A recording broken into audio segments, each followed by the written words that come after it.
welcome everyone to the third week of the BWCL. We are seeing iRk-B versus AP.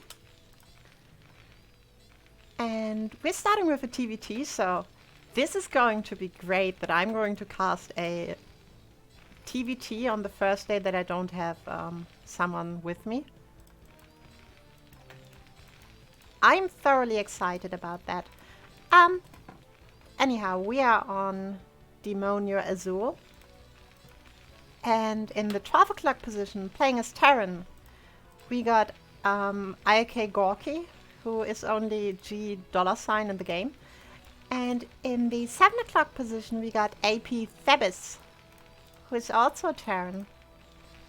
And both players are starting with a supply depot, which I suppose is expected from TVT. I mean, is BBS a thing, theoretically? Could you Terran, could you like bunker rush another Terran? I don't know, it doesn't sound plausible. So we're seeing a barracks on 11 from both players. Gorky seems to be more going for like a wall-in, or at least a semi-wall-in, while Thebis is just building it in his city. We're getting in his base. We're getting a refinery on both sides. Thebis is a bit faster, though that's nothing too special. And I wonder if this is walled with one barracks. Could an SCV get through here? I don't know. Thebis is going to scout Gorky only on the second try. Gorky is coming through and will scout Thebis on the first try. Second supply depot is coming up for both players. And Thebis seems just to be a tiny little bit faster than his opponent, also in the SCV production. We're seeing a Marine. We're seeing no Marine for Gorky.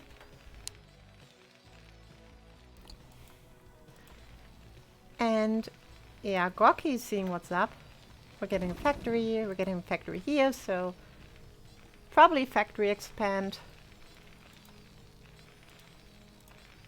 Though I'd really hope for somebody to just go 2 factory vultures, so I don't have to cast like 2 3-hour TVTs. Because that would be terrible. Yeah, the SCV is attacking the barracks. Oh, we're getting a second factory from Gorky, so Thebis will probably be on the receiving end of some high vulture aggression stuff, or whatever Terrans do to bully themselves in the early game. He's getting a machines shop. I'm wondering, it's probably vulture speed, right? Or mines. He's not going to go double siege tank push, like on 2 factories. Anyhow, Thebis is factory expanding. He's getting his add-on 2. I wonder what upgrade he's going for a siege tank, and no upgrade yet. Gorky meanwhile is going for the vulture and the speed. Yeah, so he's just going to come in with like 6 vultures or something, probably.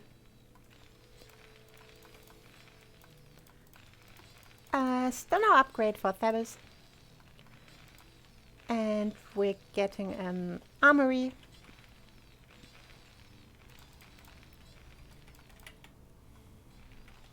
And Thebis has no idea what's going on. I guess he saw the vulture because the SCV is damaged.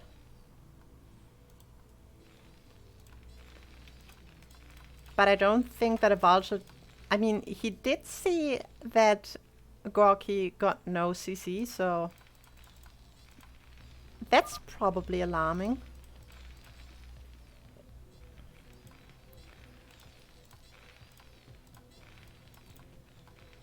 Again, nothing going on apart from the 2 Terran players building what they want. We're in 6 factories. Now the barracks get floated and we're going to get some action. It only took 5 minutes. That's usually like when Zerg and Protoss would have already fought. But I guess not every race can be cool and fast. Anyhow, enough Terran hate. We got 8 vultures coming across the map. We got a bunker and a siege tank, and yeah, the bunker is completely filled to the brim for Marines. We're getting Goliaths, so I guess Thebes thinks that it's a drop, but it's not a drop. It's 8 vultures, and they're coming your way. But I think this is fully walled, so... Okay, I was just going to say, this would have been unfortunate if he could have gone... Yeah, it's completely walled. And that is not good for Gorky. Not good at all. So he's still putting down his mines, but...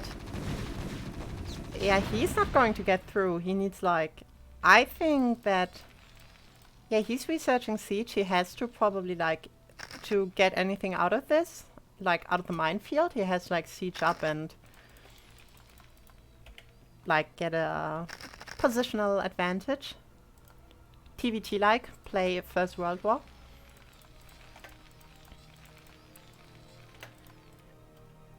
We got a scouting SCV out for Thebes.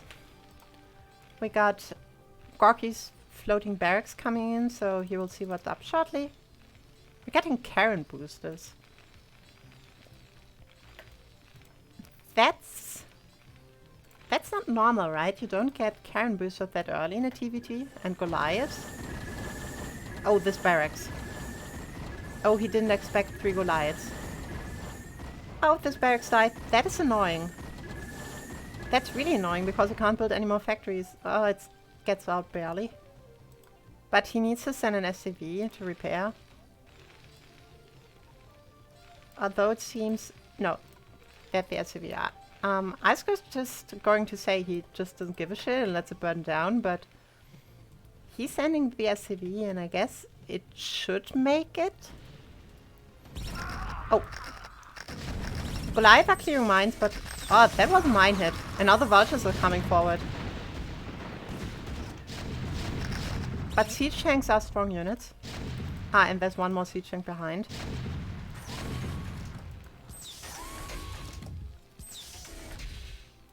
Oh, he's not seeing it anymore because he got no vision. But the barracks gets repaired. And Thebes' siege tank dies.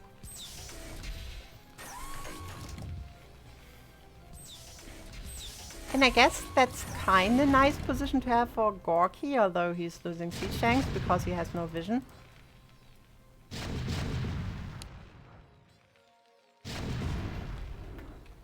Yeah, that's unfortunate. He needs to bring his barracks over. Yeah, he does. And Thebes is now clearing mines with the siege tanks. 3, 5 out. Against 2. I guess he can break this. Economic-wise, interestingly enough, Gorky did catch up in SCVs. So... Oh! That was a siege tank. So, 3 shots. And a Wraith is out, so... There goes the barracks, I guess. And I think... Oh no, so Gorky got an armory, so he can build Goliath, but yet he has to forfeit this position. And he'll have the barracks, which he will have to rebuild.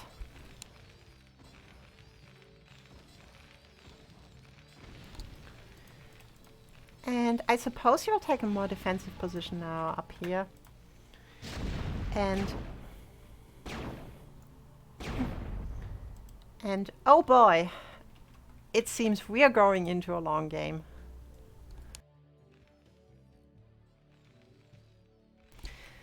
I was kind of hoping that Gorky would just push through with the vultures on 2 factories, but... Oh boy, oh boy, oh boy, oh boy. Yeah, we got 3 factories for Thebes. He's also on Starport. And you got a science facility, so he can tech up to... Do you need the science facility for +2 or for +3 mech? Oh, and we're getting an engagement. Oh, this is looking... Yeah, this is looking better for... This is looking better for Gorky. And... Oh no, Thebes. And Gorky left. So... I dodged the bullet this time around and I didn't have to cast a 60-minute TPT, which is nice. And we can also see that both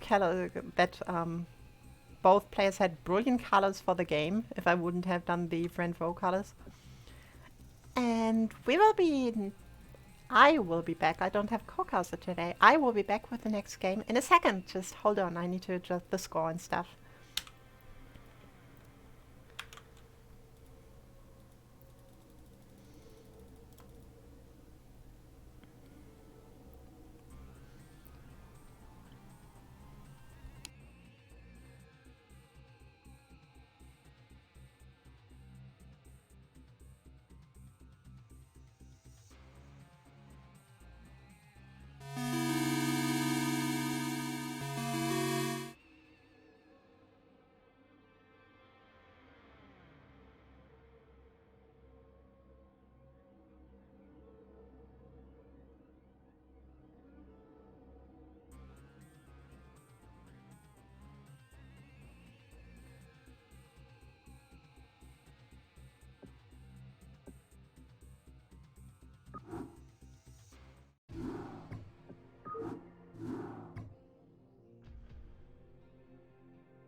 And we're in game 2 of this series between iRk and AP, iRk Gorky and AP Thebes.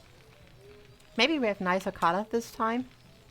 Yeah, sure. How are the odds? Are they doing this on purpose? Now we have like gray and pale yellow.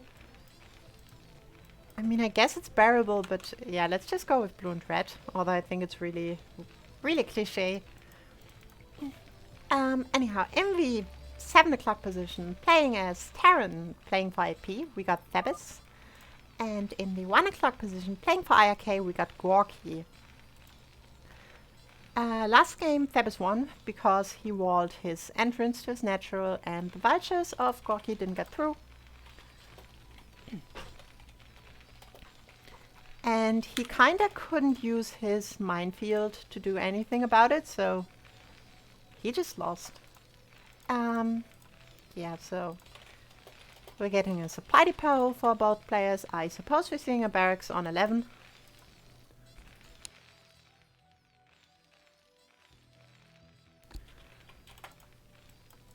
Yeah, nothing too special. One interesting tidbit, which I just realized, is Thebes is fast again, so he probably just is a tiny little bit better at splitting his SCVs or something. Or he's doing like a trick with return cargo, where his SCVs then go back faster, or I don't know. Gorky's scouting the wrong way. That's the second time in a row, I think. But Thebes is also scouting the wrong way, so... They'll probably meet around here, and then they're like, oh. And we must be here, because that's the timing that we met. We're seeing a refinery from both players, then probably a factory.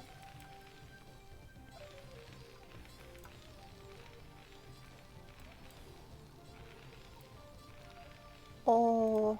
No, I was just going to say, is Gorky going to expand off of a barracks, but then he wouldn't have built a refinery. And now Gorky's a little bit faster. Oh, that's because Thebes built his supply depot earlier.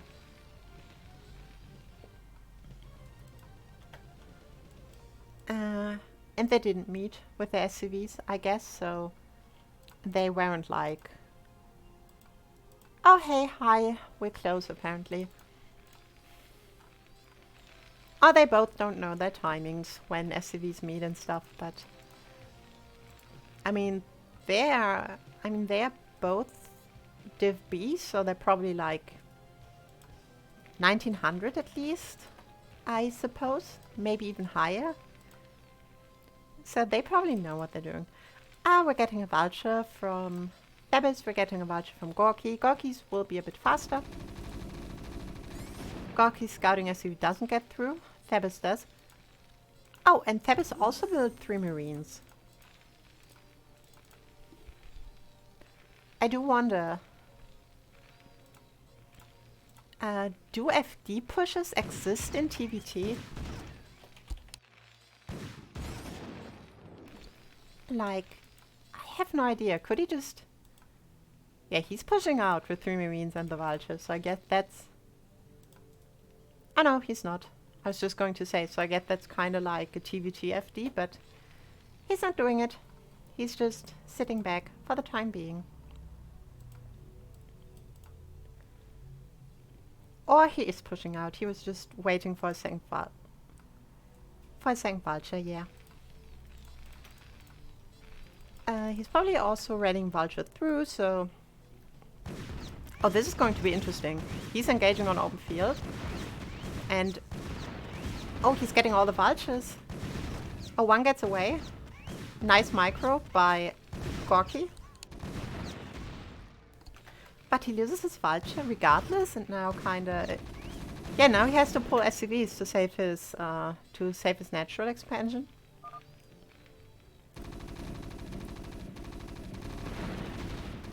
And that was a nice drill.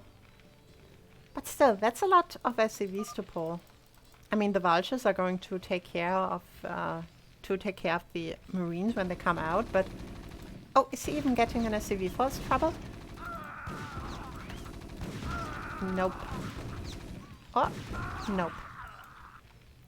But I guess he did provoke a pull. He did delay the CC, and they will finish about the same time.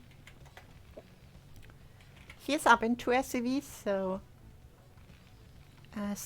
Thebes seems to be in a good position. He also got his factory. Though he doesn't have an add-on yet. And we're getting another vulture fight, and I guess Thebes will win this closely.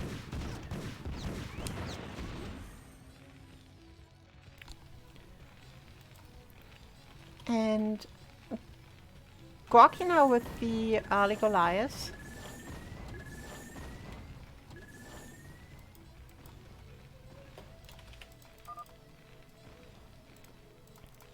And Thebes is getting mines, so... And this time, Thebes Barracks is kinda in trouble.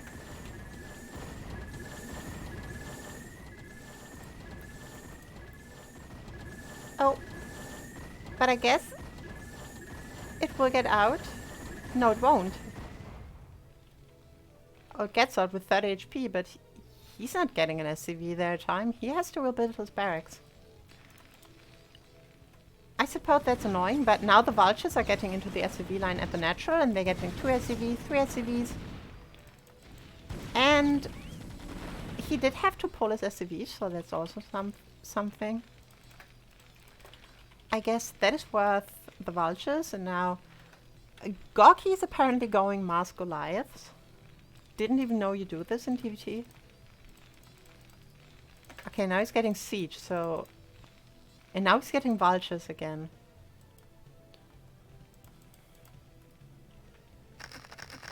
How do Goliaths do against vultures anyhow? I guess they win. I know they can clear mines pretty well, but... That was a nice juicy mine hit. Gets 2 Goliath up to 1 HP. And now he's running by again, and... He kinda got the vulture upper hand here while his Goliath counterattack. I guess he'll kill Goliath and SCV. Let's see how things go here. Gorky runs into a mines and loses all his Goliaths. That's nice. And yeah, Thebes is...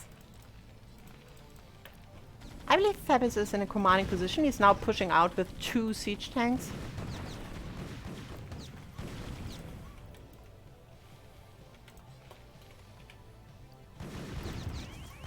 Is he getting a siege tank? And Gorky's not getting is not getting any siege tanks, so I suppose that if there's like not like a giant fucking mine hit that kills every tank, or I guess there are too many vultures for the tanks to handle. But now he's getting vulture reinforcements, so he's getting a few vulture, but he's going to loot the siege tank. Oh, nice micro back. But the vultures are too fast.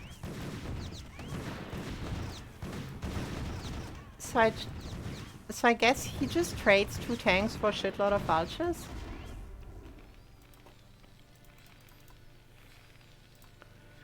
Oh, and he's getting a 3rd behind this. This might be...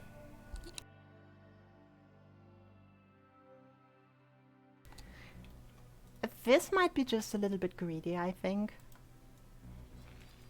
I mean, he's behind in vulture count now by a lot.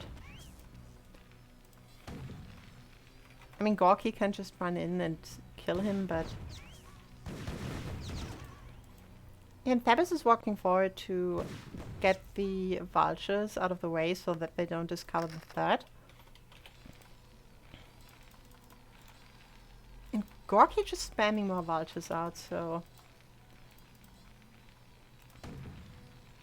I guess he just wants to overwhelm and... landed his barracks in Thebes' base. This is kind of silly, but I suppose it's like it gives him scouting information, and you don't exactly want to like kill it because it takes time.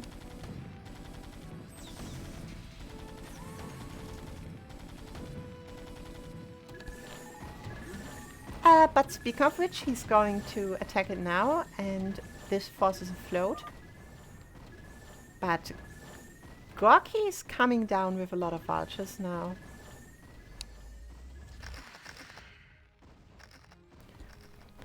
And he's getting a lot of mines out. That will be annoying to break. But is it enough to run into 3 siege tanks? 4 siege tanks?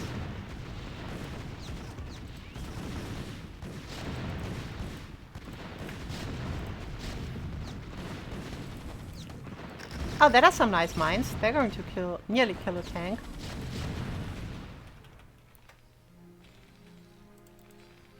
What tanks are tanky?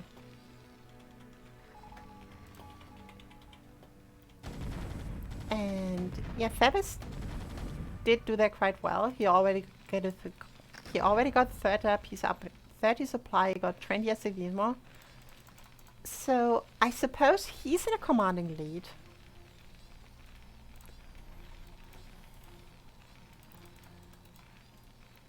He's getting another factory. Where did he get a new barracks?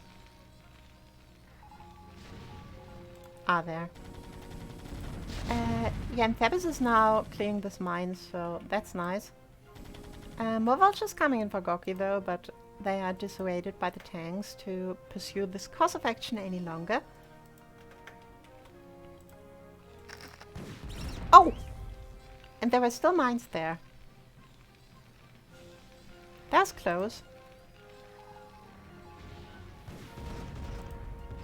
And now Thebes is clearing more mines. He's probably going to take up shop around here.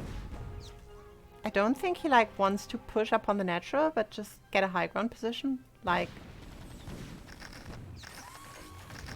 yeah, he's sieging up to fight the vultures. Meanwhile, a little counterattack going on here, but 2 Goliaths and 2 siege tanks take care of the vultures. Oh! Loses a siege tank and a vulture to a mine. This is something that you don't want to happen. That you don't want to see happen. And more vultures killing other vultures. Tanks also killing the vultures, and Yeah, this seems to be like...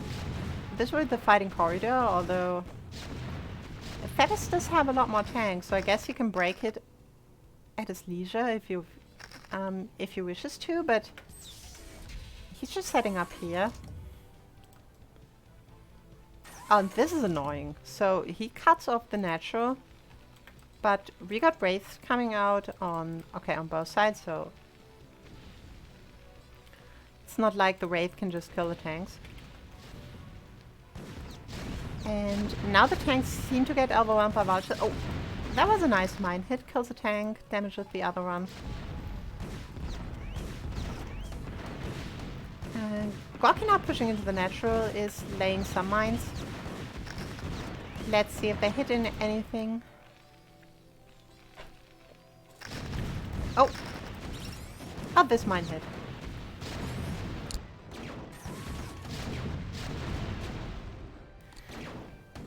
So Gorky's bringing down his wraith and is shooting on the tank.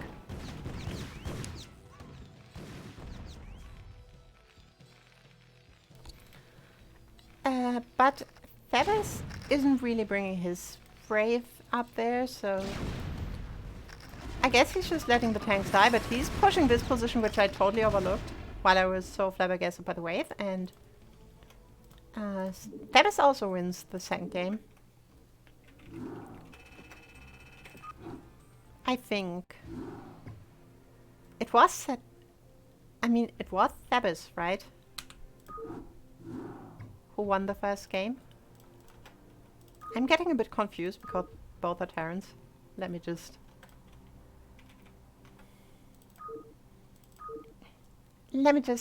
check this real quick so that I don't do some silly mistake like, oh yeah, Thebes. Yeah, so Thebes won the first game. So we're done with the TVT.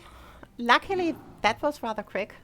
I was kind of afraid that it would go like 2 times, 60 minutes, go.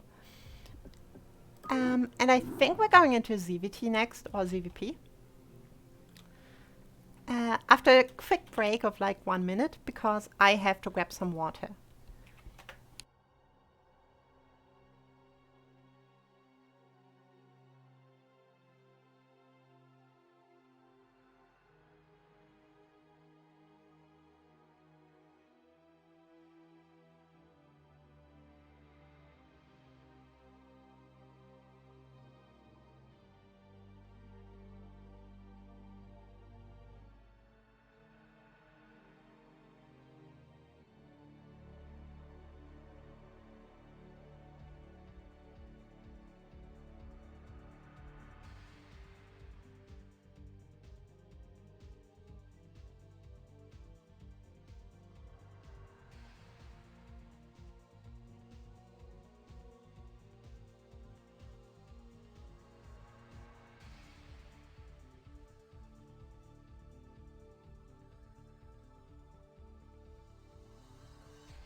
And we are back with the second best matchup, the best being ZVZ.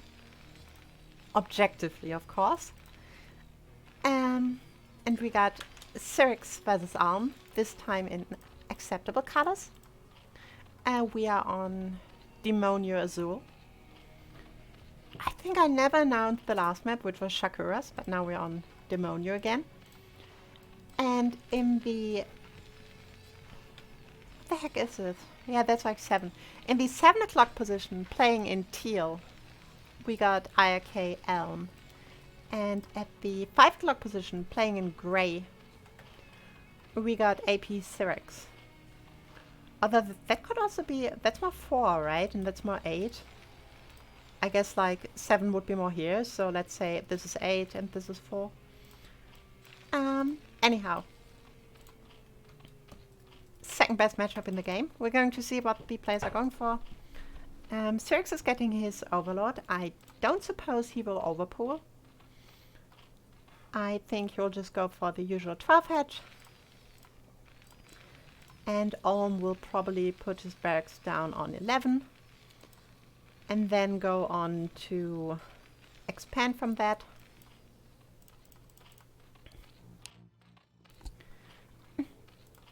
And yeah, there comes the 12 hedge.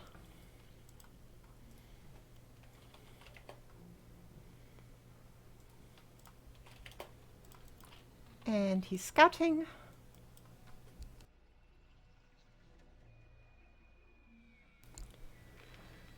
And he's going to scout, let's see like how fast. I mean, he will see the SCV come out, so let's see if he reacts to this. No, he's still scouting the top position.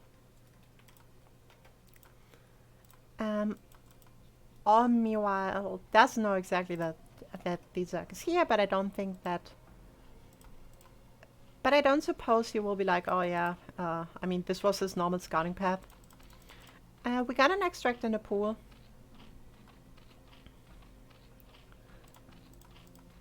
I suppose the time was okay. I didn't look because I was so fascinated by the scouting path. Doesn't tech drones. That is nice.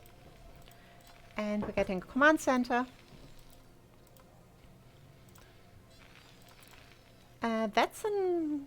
Yeah, that was like a 15 cc, so... You could force a bunker if you go for 6 circlings. But Syrinx isn't doing that. So he's just going up to lair, and why the heck is his lair so late?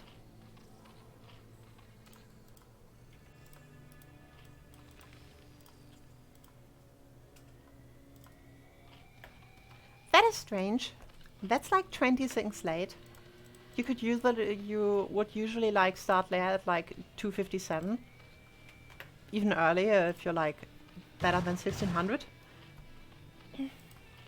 So I do wonder what went wrong.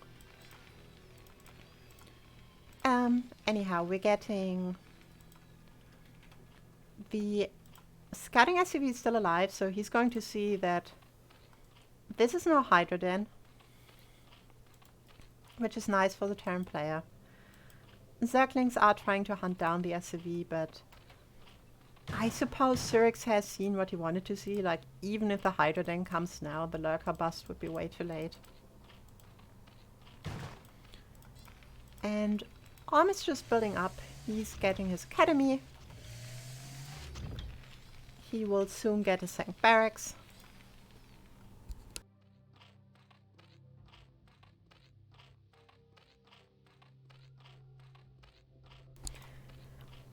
And we're seeing the spire. So let's just see how it goes.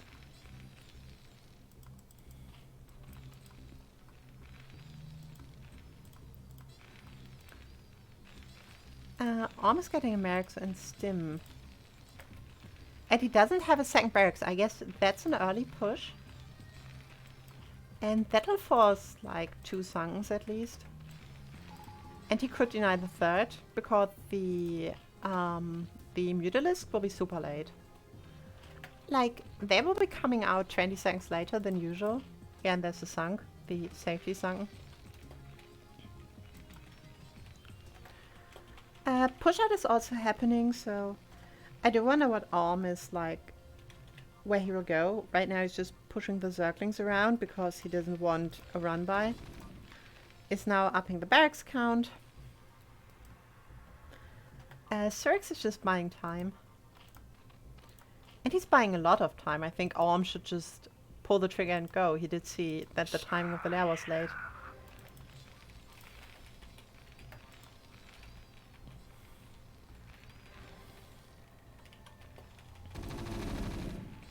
And the Zerglings are running by, but we got a fire bed. And he's actually pulling back, so Cyrix is doing... So Cyrix is like doing God's work with his zealots. It's with his Zerglings. It's even getting an SCV. We don't do dirty zealots in ZVT. That's unit for like... Okay, I'm not going to flame Protoss. I'm not Artosis. 6 mutas coming in.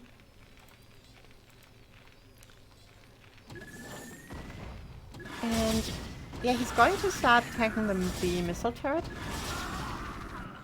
Nice snipe on the Marine, but he's taking a lot of damage on his mutas. He's losing a muta for a missile turret. I'm not sure if this is worth. And now he's taking again a lot of damage.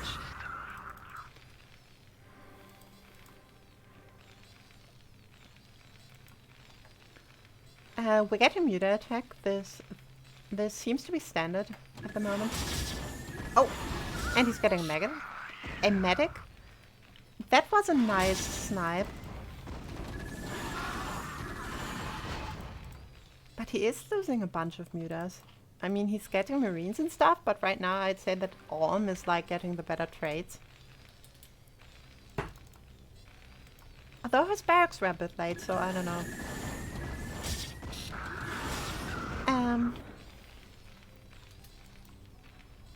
And we're 9 mutas now, so...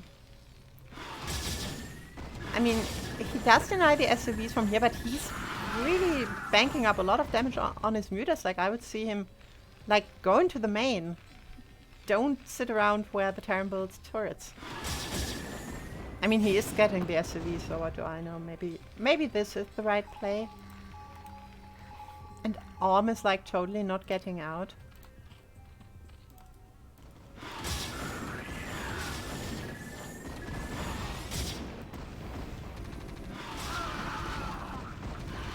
Oh, using 3 mutas.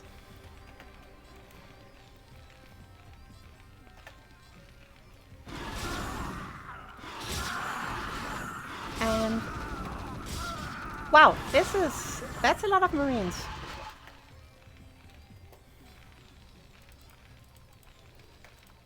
Double starport is coming up, so we're on our way to science facility. Misrally drones. That happens when you micromutas.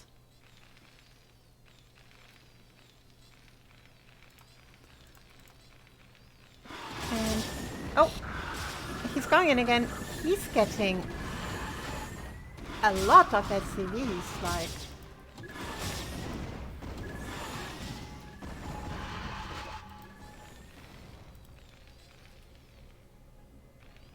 wow, he probably got like 15 already, right? Oh, that was a nice snipe on the turret. The +1 finished, so...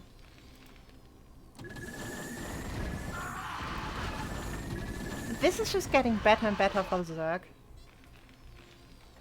And I guess this is really the angle you want to pick on this map to attack the mineral line. This seems really annoying for the Terran to handle.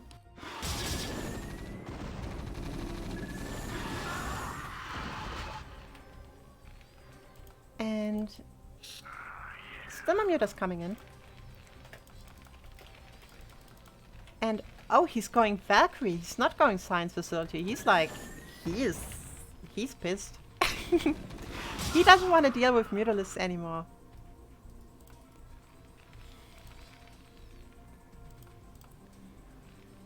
So let's see his Valkyrie micro. This is always a bit exciting for me because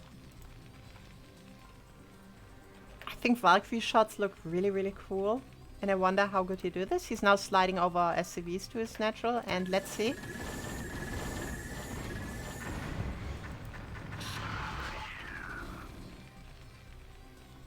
Nah, not too impressive yet. Let's see when the Scourges come out. Oh! Oh no, Syrinx! You're not looking! All your meters are going to die!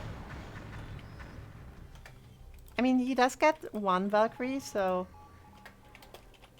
Doesn't seem too proficient in Valkyrie micro, then again, it's incredibly hard.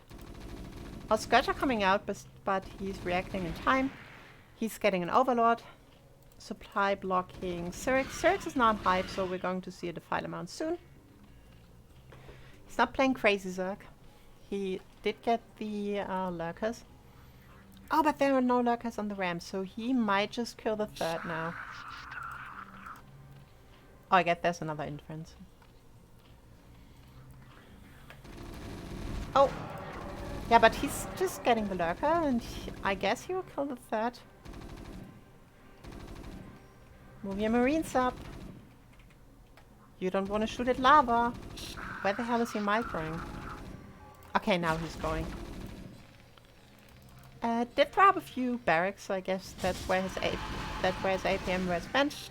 Mutas are trying to come in, but they're way too hard to do anything, so...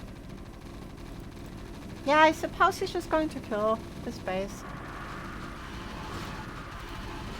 Another muta dies. And the hatchery goes down. So that's a big win for the Terran player, that, like... That might just bring him back into the game. But we're going into Defile attack, and we're going into Cracklings. And he does lose all of his Marines in the end.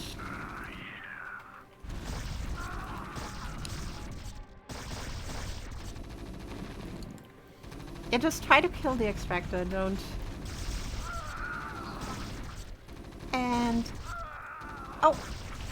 Yeah, he gets it barely. And he is Markering back at home.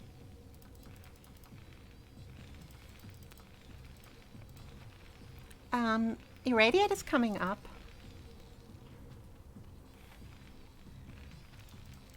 And we're going to see what will happen next. I guess he'll push out towards, like, if he can deny the third from coming up again, or like really going online and getting saturated.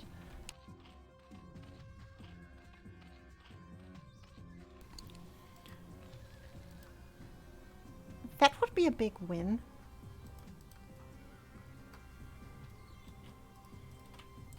That looks funny. Why are there spider webs? Anyhow.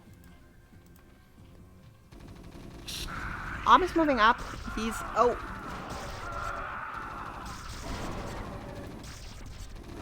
Well, he can get 3 lurkers, but he's losing a bunch of Marines.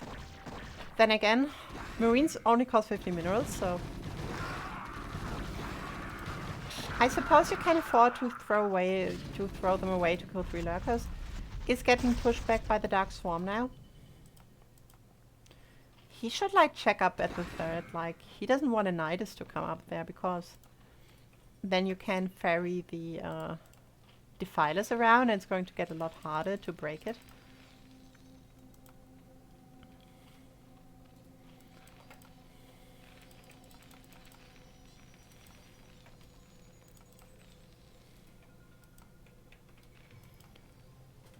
Science Vessel is... That's interesting. He's probably scouting for a hidden base.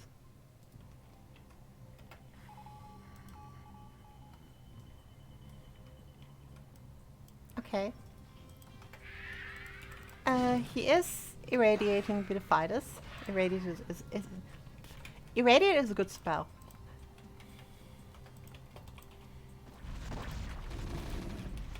And he is just killing... Yeah, that was another lurker that died. He is bringing more Marines across, and I really do wonder, why isn't he going... Okay, now he's scouting it. Was he just like, he didn't rebuild it? Or is he really like, I'm going to siege this natural?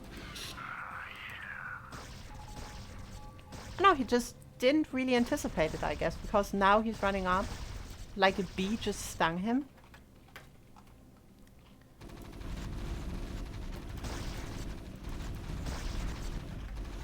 Oh, you don't want to have your Marines like this on a ramp against a lurker.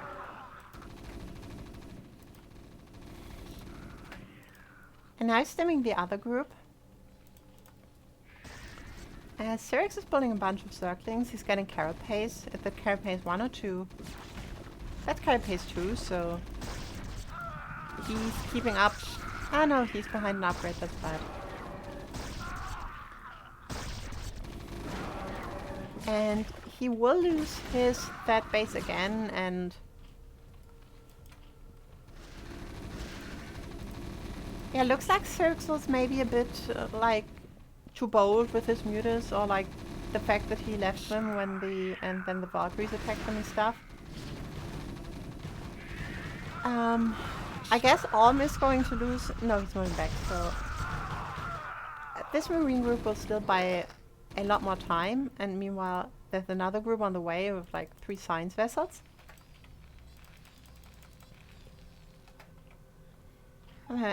Alm needs to spend his minerals.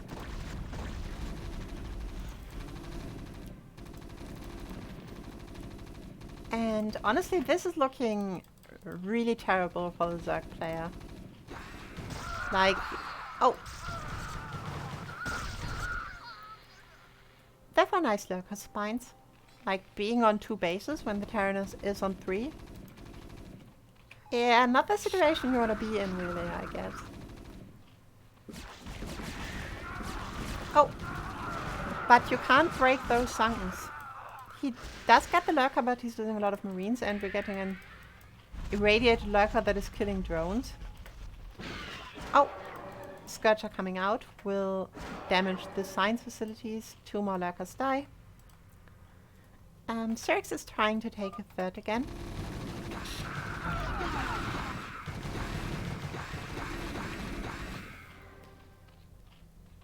I'm not sure about using 8 Scourges to kill 1 science vessel, but I mean, I get the hate for the flying disco balls, so is killing the lurker, is irradiating the defiler. Does he have plague? Yeah, he has plague. Yeah, that was an okayish plague, I guess. Lurkers are moving up to meet the SCVs in battle, but like, can't he just irradiate all the lurkers? No, his science vessels have no energy.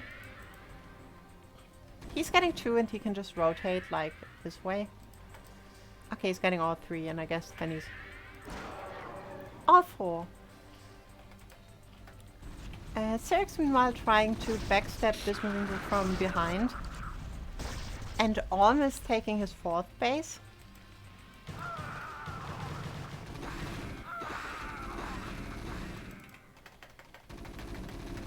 So I guess Orm will just kill this a 3rd time and then like call it.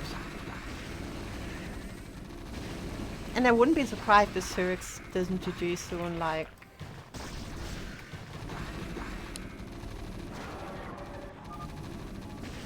Yeah, that's a GG. So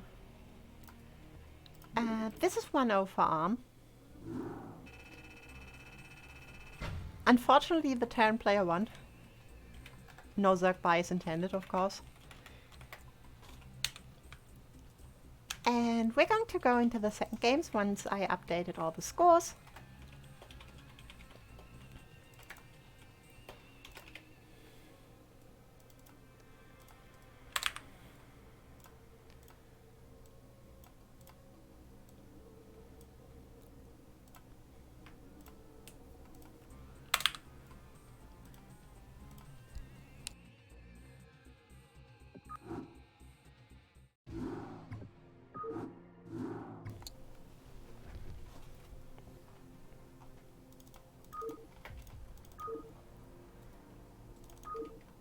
And we're going into the next game, which will be on... And which map will it be? Which will be on Polypoid.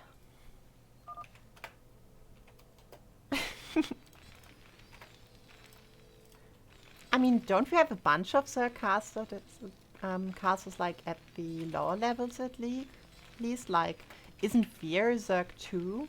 and like return when he co-casts, and we got Quad, who's also Zerg, I think. I mean, I get the popular casters. We don't have a really popular Zerg caster. Although Keen casts, I guess, for Rogue's Gallery. Anyhow. Just responding to something in chat for those who didn't watch.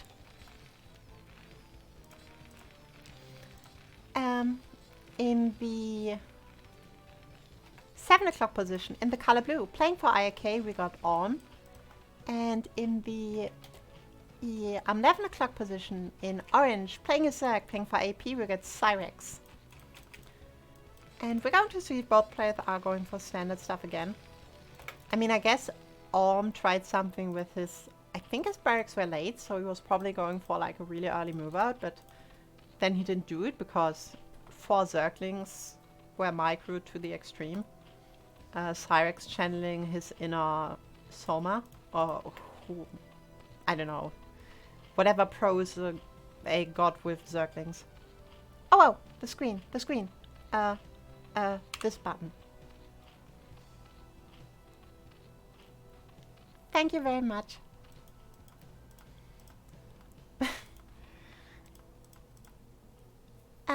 And Cyrex is going for the... Could the overlay please go away? I think it should go away. I hope so. Anyhow. Now I'm totally... So, Cyrex is going for the 12 hedge. He is getting his extractor 10-6, so... His mutas should come in time. Orm is going for the barracks, and he's going for the CC expand, I guess. He's not... Yeah, he's not going for gas.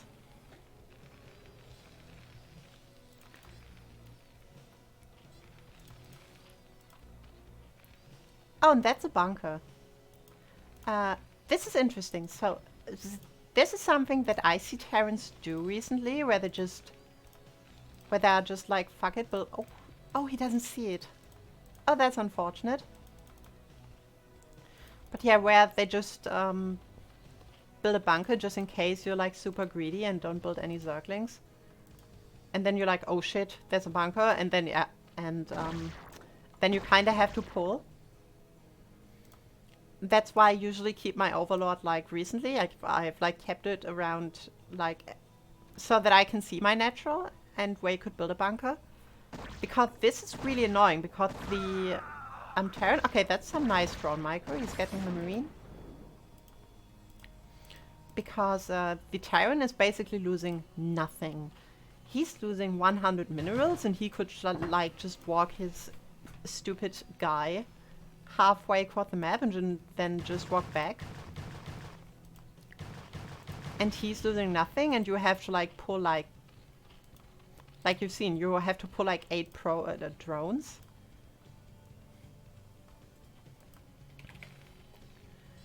So this is kind of annoying, and I see Terran players do this. If anyone could tell me who's responsible for this, I would have some choice word for this person.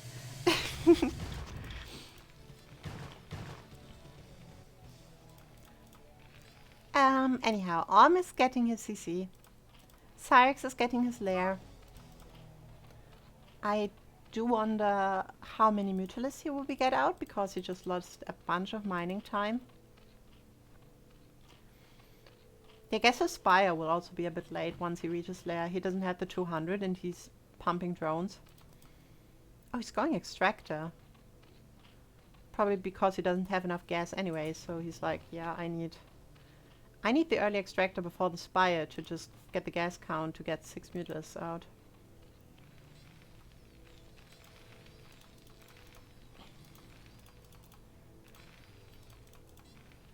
I mean, isn't that fun? And then, like, you just lose a bunch of shit because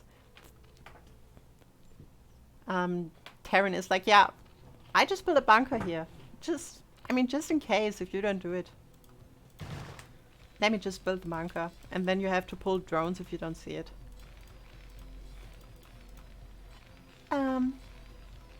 Anyhow. More Marines coming out for Arm. He's getting Stim. He's going to push out again. Very soon he's going for his second and third barracks. Medic is coming up, so you push out probably like, just do a little push out in the next few seconds.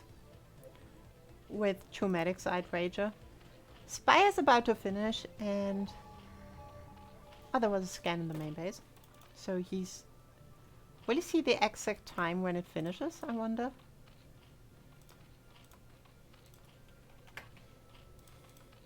Maybe. So getting 6 mutilators, we're probably getting attack +1 again.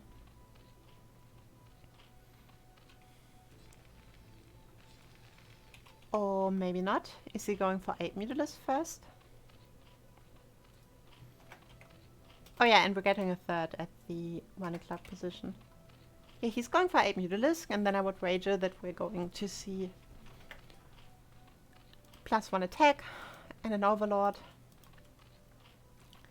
is getting a hatchery because he was floating a lot of minerals. And we're not seeing +1 attack, that's interesting, so... I suppose he has no intention to play with mutilators that long. Oh yeah, that's a quick evo chamber. Oh, I think this madman is going crazy, Zerg.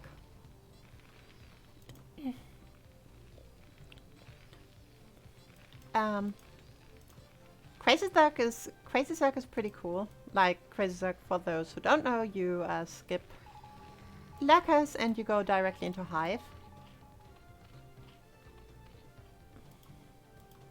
Though we'll see, maybe he will still build a Hydra Den. Question is, will he go Queen's Nest or will he go for the Den?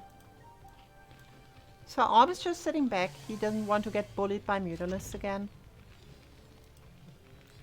And I guess it's a lot harder on Poly. But he's getting the Queen's Nest, so we're really going. So we're going to see Crazy Zerg. I wonder what kind of variation this is, because like there's a lot of way to go into Crazy Zerg. My preferred variation is with 8. You go 8 Mutalisks, you go +1, then you go for 2 Queens and a Snare. Because it's nice to use Queens when it's not against mech. And Snare looks funny.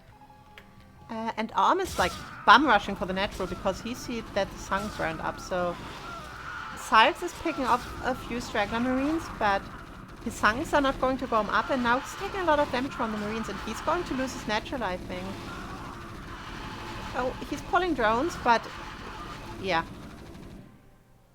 That was a close game, unfortunately. And I was looking forward to Crazy Zerg. So, Arm beats Cyrix 2-0. That's a second 2-0 of the day.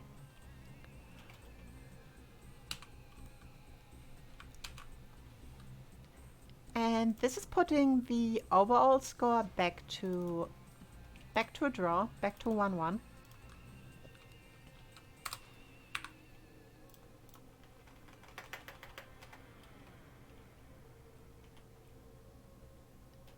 Let's see there.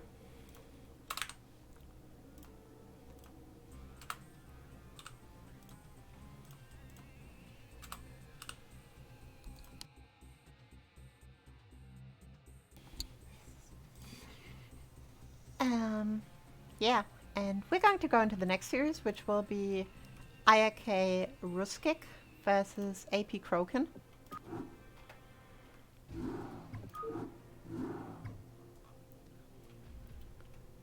We're going to start on Demonio Azul again. Let's see. Kroken versus Ruskik. And it's a ZVP. It's the third best matchup. In the... Wait, something's missing, right? The production tab. not the production tab, but the thing that is up here, how it's called, unit statistics. Toggle display of the statistics panel. Wuskig apparently doesn't know the map. Anyhow, in the 8 o'clock position, in the color blue, playing with Protoss, representing Aya, we got iRk-B. And in the 4 o'clock position, representing Char, we got AP Kroken.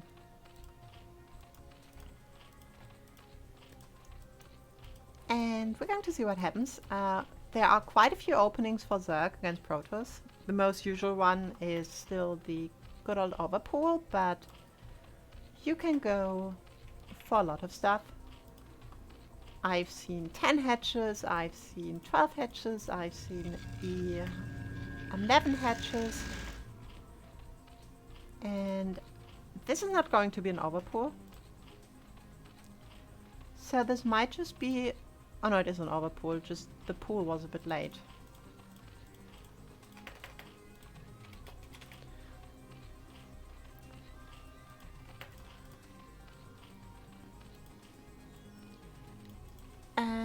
So the Overlord of Kroken will see the Protoss main base. We're getting a Forge expand. Usually I like gate expands more because that usually leads to cooler and crazy games, but Forge expand, a very solid Protoss build.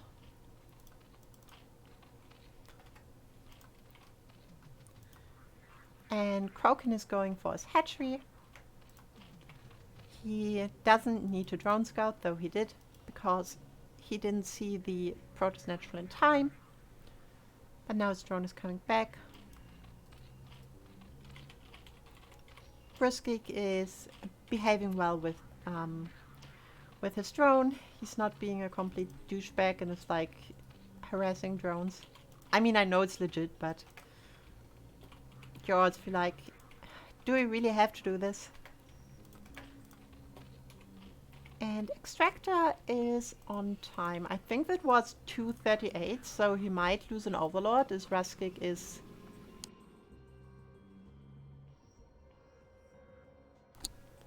executing his build correctly.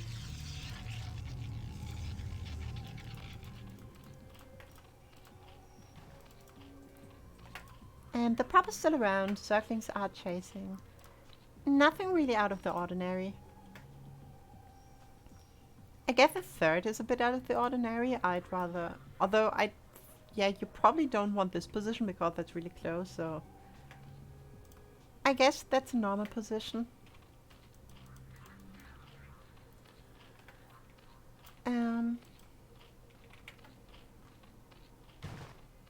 I mean, you could probably play pretty nice.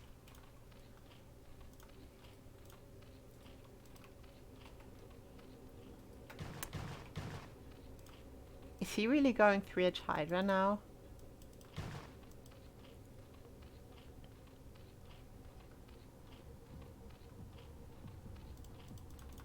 Or is this just because he's thinking, well, I'm not going to be in time for the Stargate?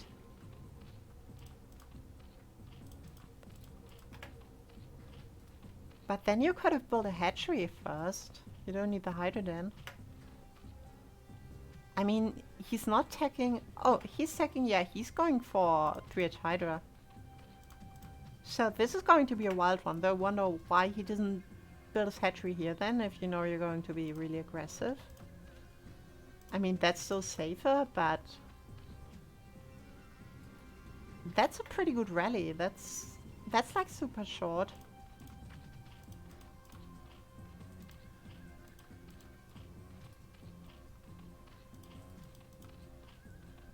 So we're getting an Overlord. We got 6 drones here, so he needs 1 more for 973. We got 4 drones here, so that's 1 more. That's a bit more economically then.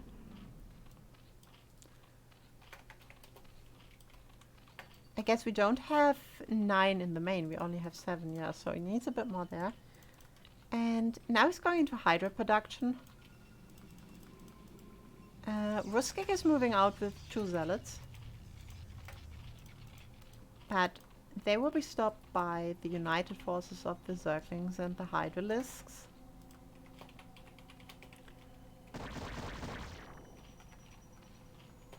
Oh!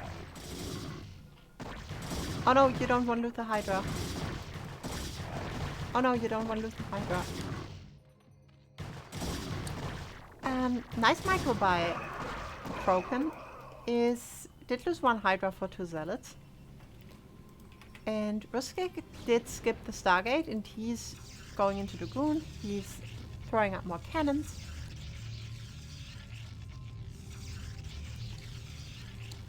And he's going into Zealot speed, so I guess he will be prepared.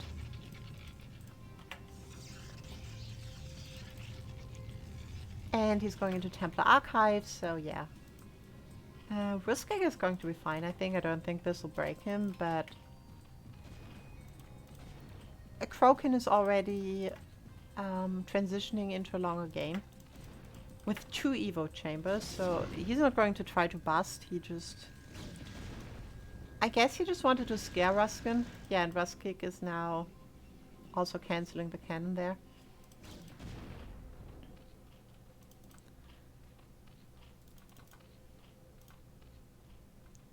Whoa, he's going triple Evo.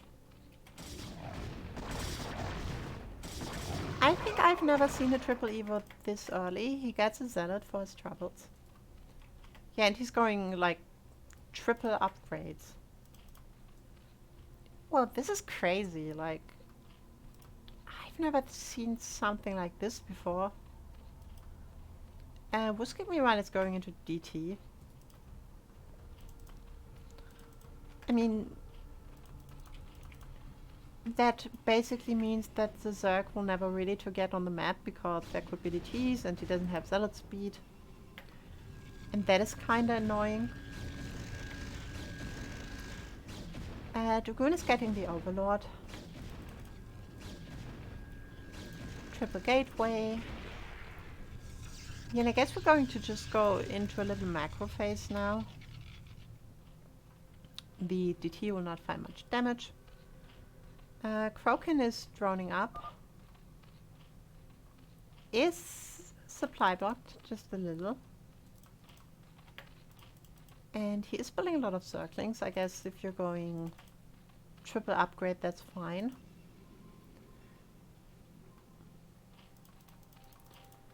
And more drones coming out for Kroken. Oh, will the DT get a drone? Gets 1 drone, gets 2 drones, and he dies. Not sure if 2 drones for 2 DTs is particularly worth it, but...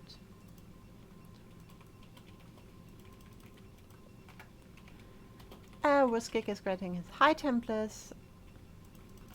The question is when he will push. That's a late +1. And Kroken is now coming across with his Zergling Hydra combination, and the Zerglings will actually be on upgrade parity with the Zealots, so...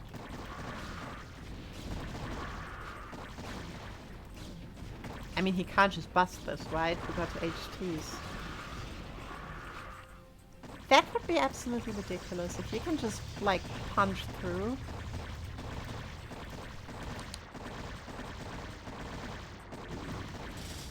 I mean, he does get the Forge, so no +1 for the Zealots. And now he engages, but the Protoss got enough stuff to beat this back. And Kroken is just drone behind this. He's now getting his 6th hatchery. He got his lair and he will soon have Overlord speed. But that's kinda a scary Protoss army coming his way considering how much he's got. He's now throwing up Sungs. And Ruskig takes the middle high ground.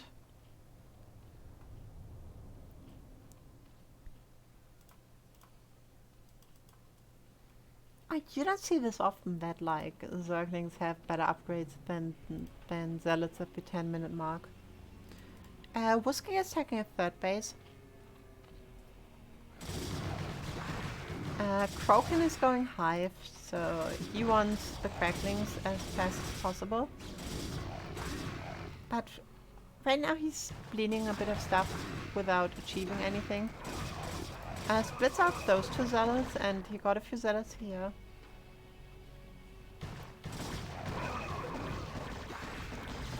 Whiskey also going for the robo now. Probably for an observatory, I suppose. He could also build a shuttle and drop. He's now trying to buff the natural, but that isn't working, and there was an interesting storm on nothing.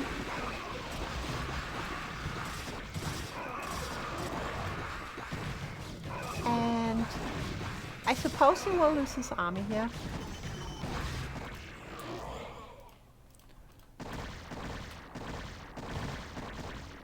And Riskik has to turn back.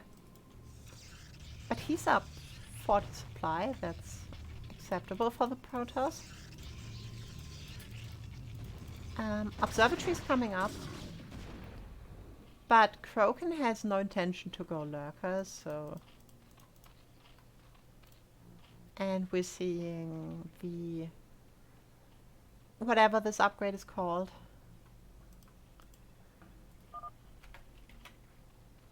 Adrenal glands, could it be? Anyhow, we're getting the fourth base for Kroken up here at the mineral only. Ruskig is also trying to take his fourth. But the Zerg army will be on top of this. Adrenal glands haven't finished it yet, so the Zerglings still need a bit of time to kill the Nexus, but I get they'll get it. The High Templars are not in time. And the storms kinda didn't really hit much. And now the Zealots, the Zerglings get on top of the High Templar, and they're just running out. So fourth base for Ruskig is delayed. Zerglings try to attack here but don't get much. Oh, Kroken now also going into the file attack.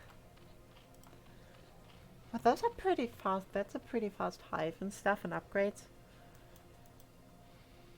This is getting really dangerous for the Protoss. Like, the Zerg will have +2 attack and defense before its Zealots even have +1.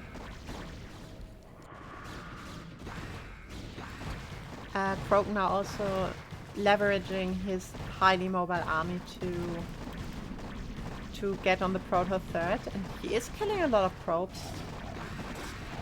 I don't think he'll get the base, but oh my god, if he can get the forge, that's annoying, but the Zerg got stormed and Ruskig cleans up the Zerglings. Ruskig is also trying to retake his fourth. He is now behind in drones, in probes, in workers. And we're getting an Ultralisk cavern. We're getting an Ultralisk cavern for Kroken.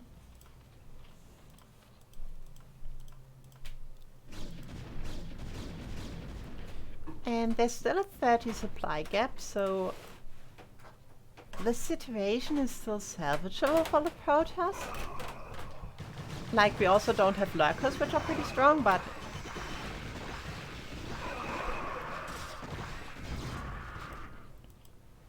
yeah, that was a good fight. But we're getting another counterattack. And this is really annoying. He's getting a third denied. And all his stuff dies. I mean, the Zerglings... And the Zerglings just go on, but the fourth has cannons up, so he can't just waltz into there.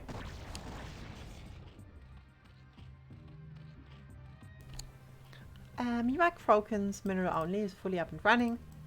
He is getting another hatchery that will bring him up to 4.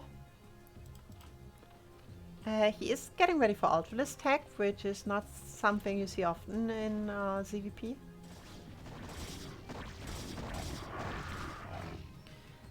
But I suppose if your opponent doesn't have Reavers and if you're in an upgrade advantage, Ultralisk can be pretty strong.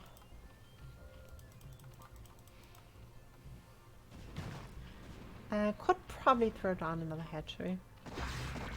And meanwhile we got a little attack coming in here, but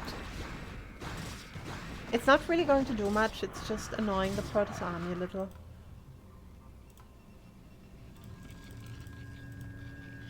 And we're in 1, 2, 3, 4, 5, 6, 7 gates. You could also add a little bit more. I mean, you can go 8 gates, okay. But I guess he's spending his resources fine. Kroken now got his first Ultralisk out. DT's killing a bunch of Zerglings. Zergling's checking for Protoss base up here or something. Oh, and Ruskig is really going to. He's going to try. He wants to take this base, but I think he might just lose to the Zerg army here.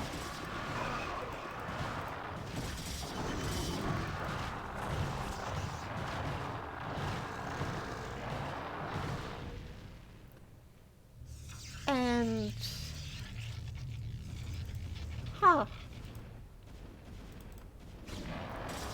and we're getting a counterattack at the 3 o'clock position.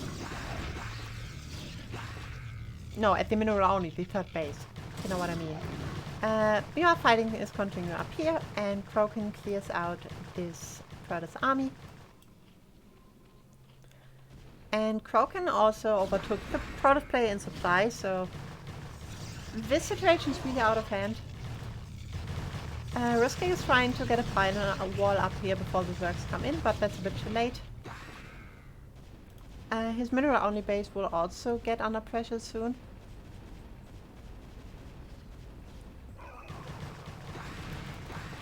And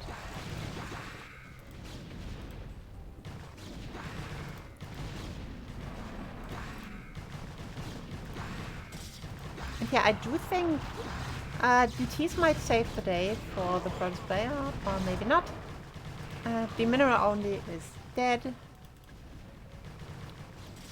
And I do think the Zerg player has basically won.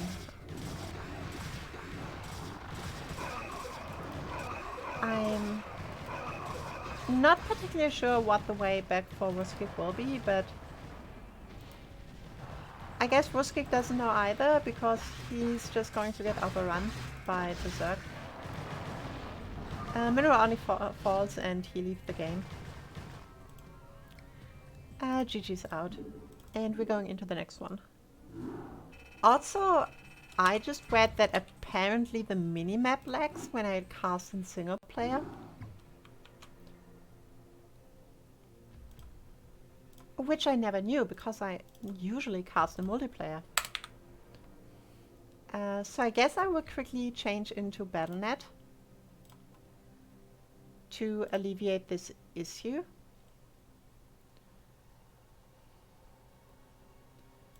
And I should also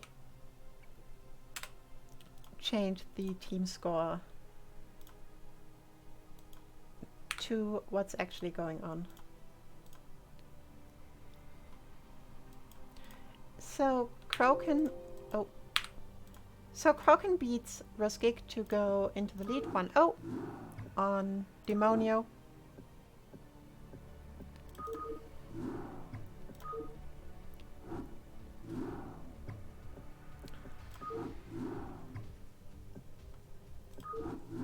And well, BattleNet looks weird in multiplayer if you don't play cartoons.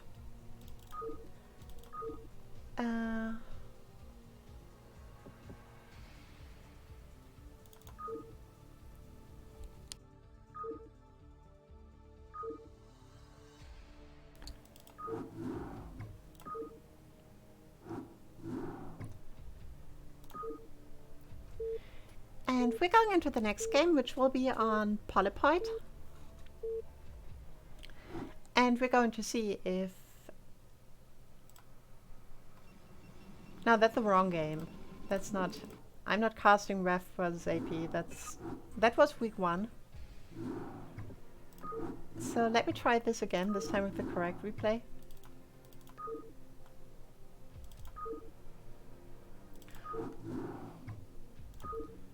And we are on Eclipse. We're not actually on Polypoid.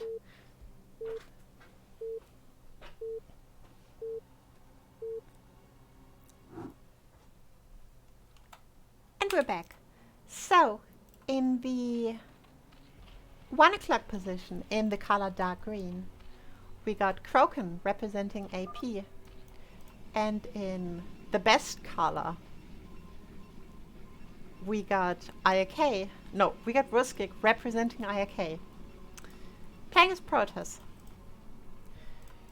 So Eclipse is a pretty cool map where you can have pretty cool ZVPs. Also pretty nice map to contain the Protoss at its natural. Like you can get a really great concave with Lurkers and Hydras.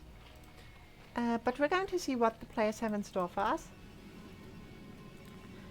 Last time we saw like Forge and we saw an overpull, so you can't get more standard than that. We're going to see if it is going to be the same case on Eclipse. Though with the probes, with the probe waiting around for the pilot to finish, I think that's actually that'll be a gateway.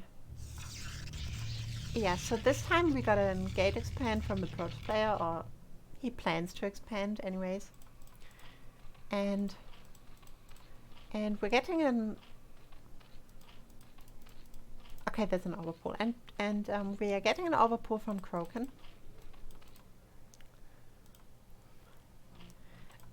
You can build 4 drones, I think. 4 drones, and then you can build 4 Zerglings. You can go up to 8 then. And that should help you to deal with the gate expand fine.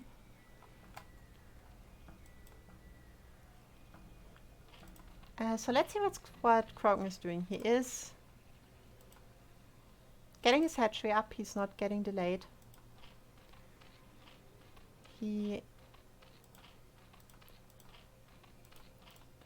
Oh, he's directly getting 6 Zerglings.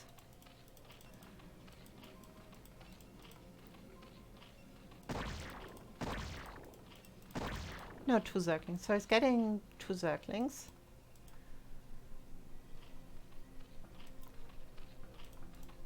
And he's going up to 8. The interesting question will be if he's going to continue building Zerglings or if he's just saying, okay, I've got my 8 Zerglings, that's fine. And he's going up to 10. So he really wants to put the hurt on the Protoss, and oh, I think Ruskik is going for a Nexus before Forge. Oh, that might just kill him. Oh, if the Zerglings come across the map now, and if he can't play the Forge. Yeah, and the Zerglings just run by. And I think they die for the probe and then they run by. And then you can... And now... this is going to be really annoying for the Protoss. He has to pull probes. Avelic is chasing behind the Zerglings, but he won't be able to do much.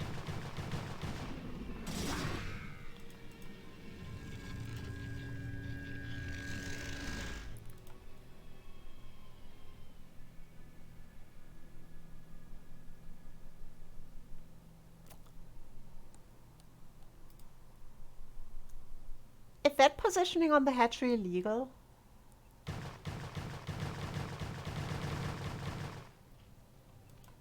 Like, I guess he's just going to Zergling all in, so it's fine if he just... So he just needs the lava, but... I've never seen this before. Kroken is showing me a fully new Zerg. First he goes 3 Evo, and now he's just placing his hatchery off location. Oh, and the zealots are out, so the Zerglings are just going to run by. They get the cannon, and they can get the Cybercore, they can get the Pylon, they can get probes. They got free choice what they want to kill. Meanwhile, the Zealots will not be able to do much because Krogan got 3 hatcheries and can produce Zerglings, and I call it now. The game will be over in the next minute. This is a really shitty. This is really shitty for the Protoss.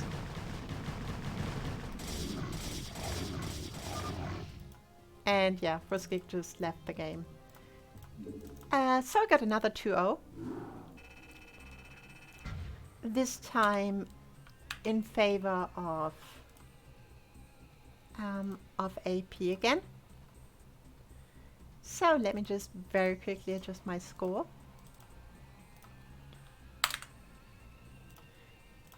And then we can go into the next game, which will be...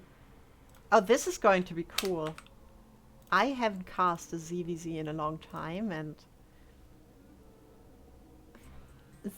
ZVV is the best matchup. That's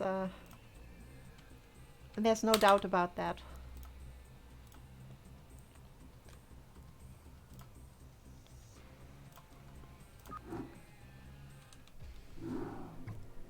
And we're going into the next matchup once I grabbed another glass of water, because talking like this is really exhausting. So I see you in a second.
And we are back. We are on Demonty and Zul again. And playing in dark green, we got iRk Olin. And playing in magenta, we got APE Zoo.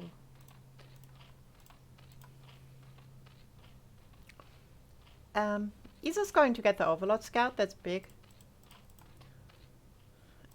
That's really, really big. And we're going to see what these players are going for. Like, I don't think we're going to see like a really crazy pool, like a 6 pool, because both players are on 7 drones already, but yeah.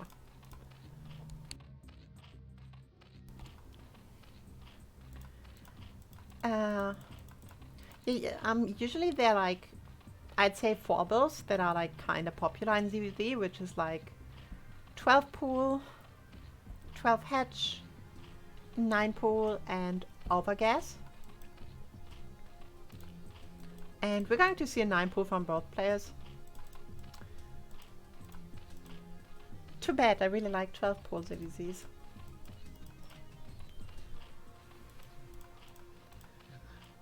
And I guess Olin is just a little bit faster. Now his pool is a little bit...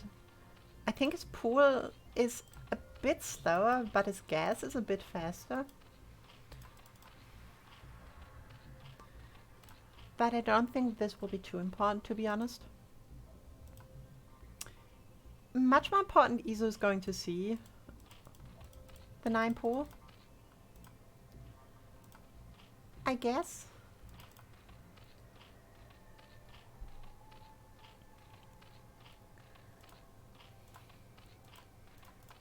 And 6 Zerglings on both sides. They will pull a drone at 88 gas. Oh, you pulled a little bit late.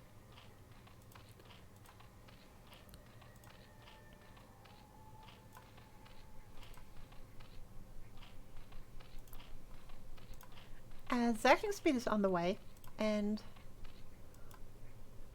we're going to go. This is going to be interesting. This is Zergling micro time now.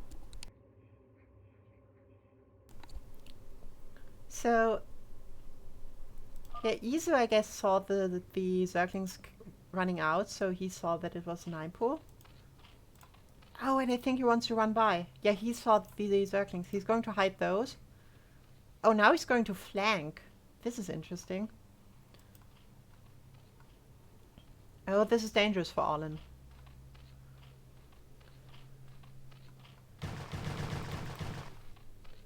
Oh yeah, those are a lot of Zerglings, and Izu's speed is going to finish soon. Oh, that's a lot of damage.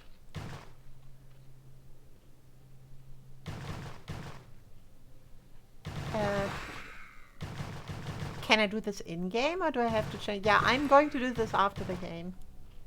Sorry, I forgot. Anyhow. Izu's getting a lot of... Yeah, and all into GG's because too much damage on the Zerglings and stuff.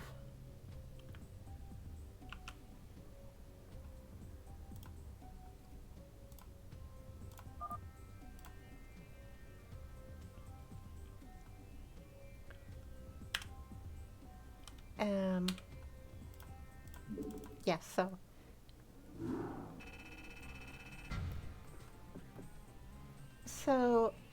Izu with a very quick win over Olin, but yeah, I don't want to say like Izu played good, but getting the Overload Scout there first was big. Like knowing exactly where the Zergling was, where the Zerglings were, while Olin was like kind of fishing in the dark.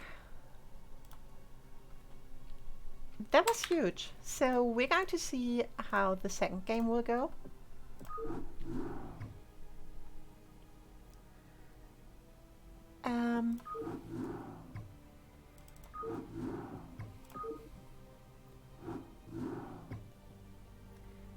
And the second game will be on Polypoid.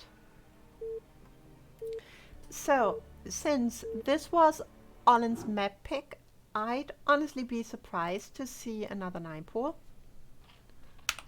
If I'm completely honest.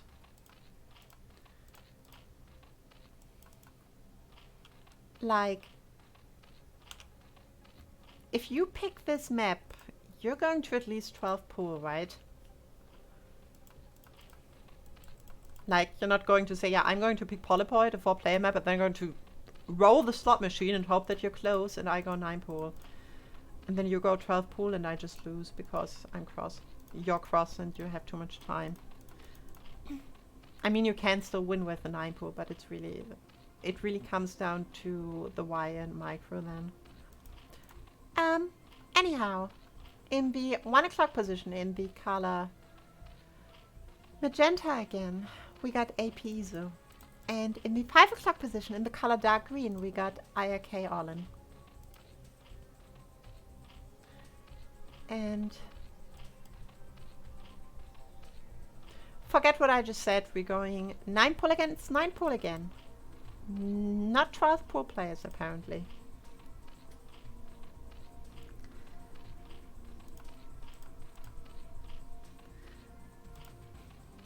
And I was feeling so smart by predicting a 12 pool and was like, yeah, it's a 4-player map, so he wants to go 12 pool.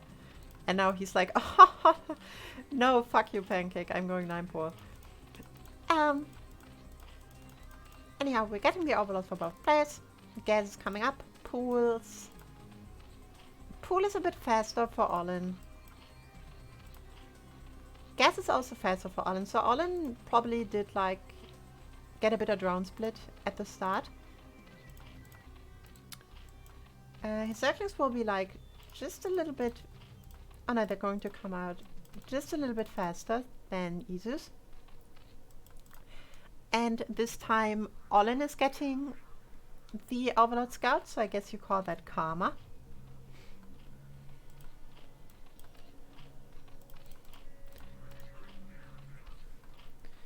But I mean, with the Overlord coming in from this direction, Isu knows where Olin is, so he's probably going to turn his Overlord, who is like, yeah, just turn him more down. And this time Olin is the one doing an interesting move. So he's blocking his ramp while pulling 2 Zerglings away to backstab Isu and maybe get a drone. Both players get the lair. Shouldn't you pull a drone back to gas once you start your lair?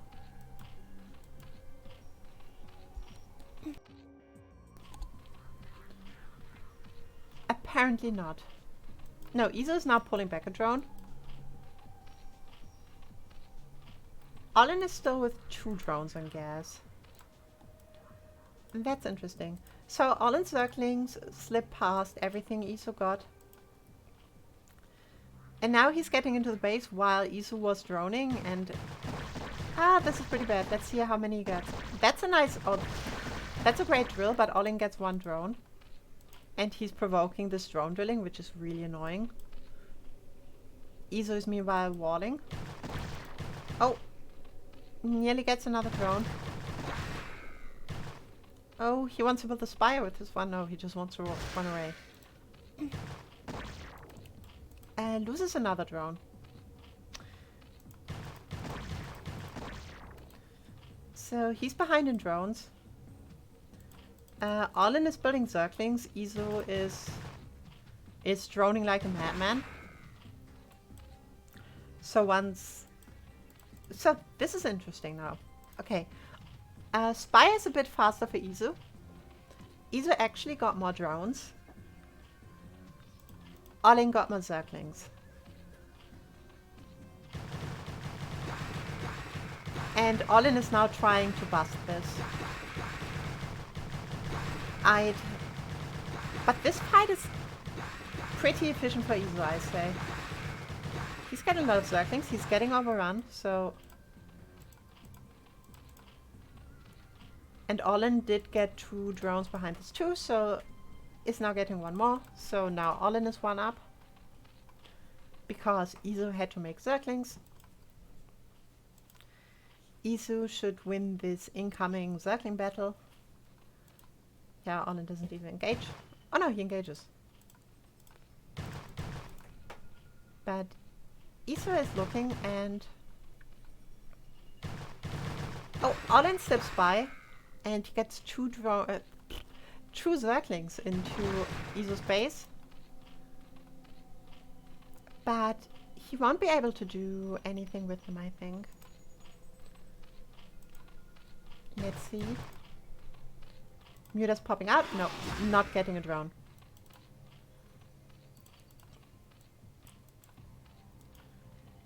And Olin is getting his hatchery. Isu can't. We got 3 mutas against 3 mutas and 2 Scourge. Isu going fully for mutas. And we're going to see how this goes. Oh, Scourge connects. Another Scourge connects. Oh, this is bad.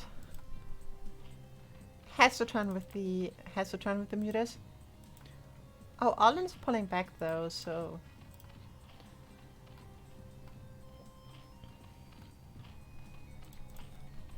So, definitely advantage Olin right now.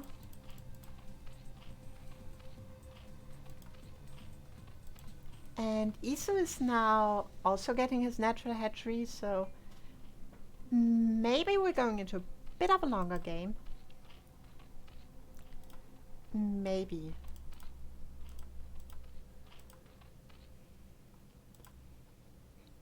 Oh, this is so exciting. This is so cool. I just love CVZ, Muta, Scourge, Micro. So I'm really I'm looking forward for when one of them will pull the trigger. We're getting attack for Iso, which is already halfway finished. While getting Carapace for Olin. Carapace definitely the better upgrade, but attack is 100 gas minutes cheaper, so you can get it quicker. And so I wonder if Iso will pull the trigger once he gets attack. Right now both players are just posturing. I guess you could call it, just keeping stuff safe. Olin also got the overlords on the map, so he knows when Iso will arrive with his Mutalisks. And +1 attack is nearly finished, and I wouldn't be surprised if Iso pulls the trigger once it is finished.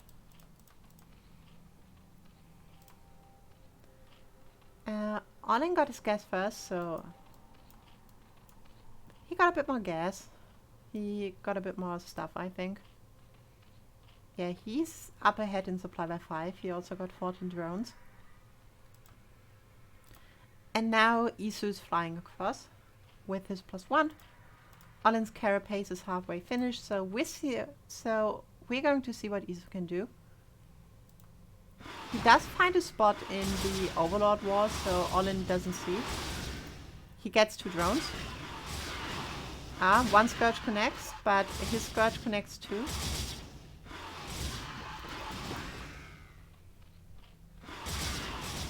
Nice micro into Scourge, but I think one connected.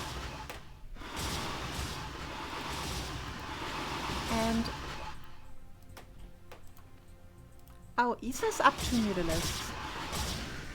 But he's over Olin's production, and he's just taking another drone, and then he gets the hell out. Did also misrally his drones.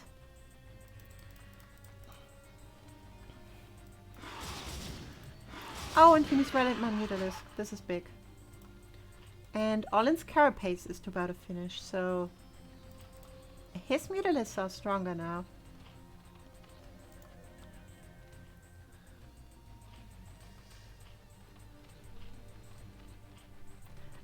Supply-wise, Isu's up though Olin did just throw another round of drones. And he did get back to 15.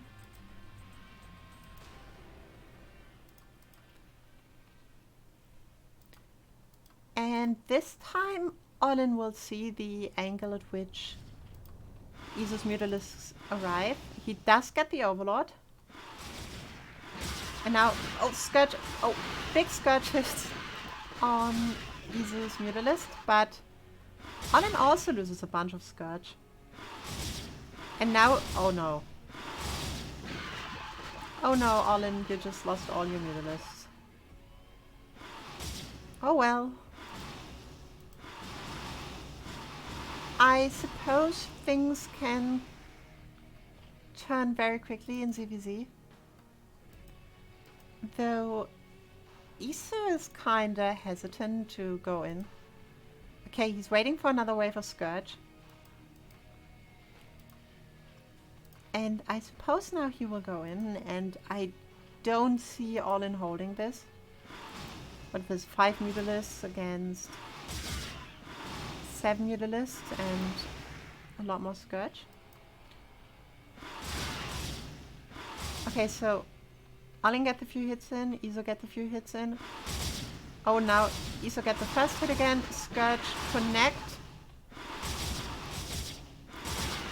More Scourge connect. Iso busy killing drones. And Olin GG's. So that's 2-0 for Izu. Kind of a bit better in the Mutalisk engagements, I guess, and that just gave him the upper hand.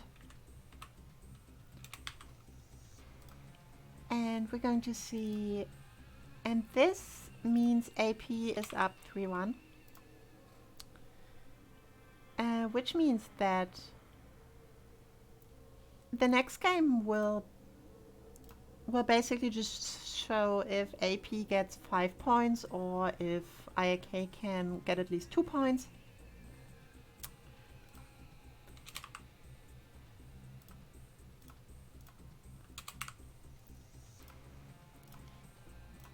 Let me just quickly adjust my scoreboard, and we're going to go into the 2v2.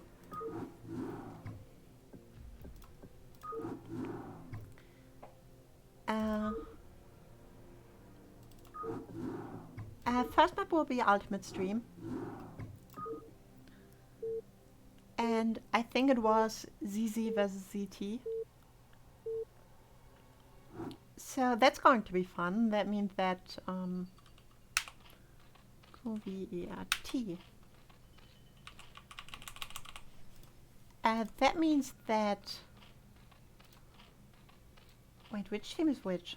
Okay, iRk got the Terran player. So that means that AP will definitely have a speed advantage, but I always feel like Terran is better in the mid game in 2v2, but we're going to see what will happen. Anyhow, so in the 1 o'clock position, in the color magenta again, we got AP Izo. And in the 11 o'clock position, in the color gray, playing a Zerg, we got EP Electric. In the color dark green, in the 7 o'clock position,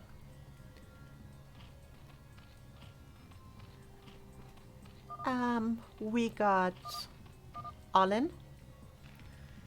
And in the 5 o'clock position, in the color yellow, we got iRk-B. So we're going to see how this works.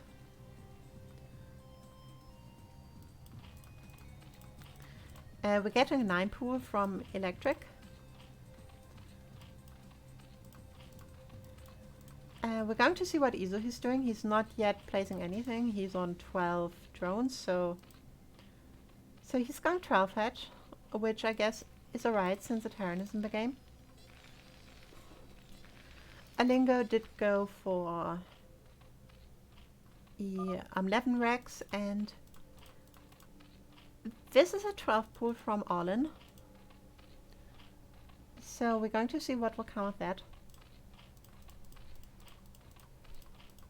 Although that's a really weird gas. Usually you go to 11 again, and then you take your gas, and then you go with the hatchery, so that's like some kind of 12 pool variation, I guess.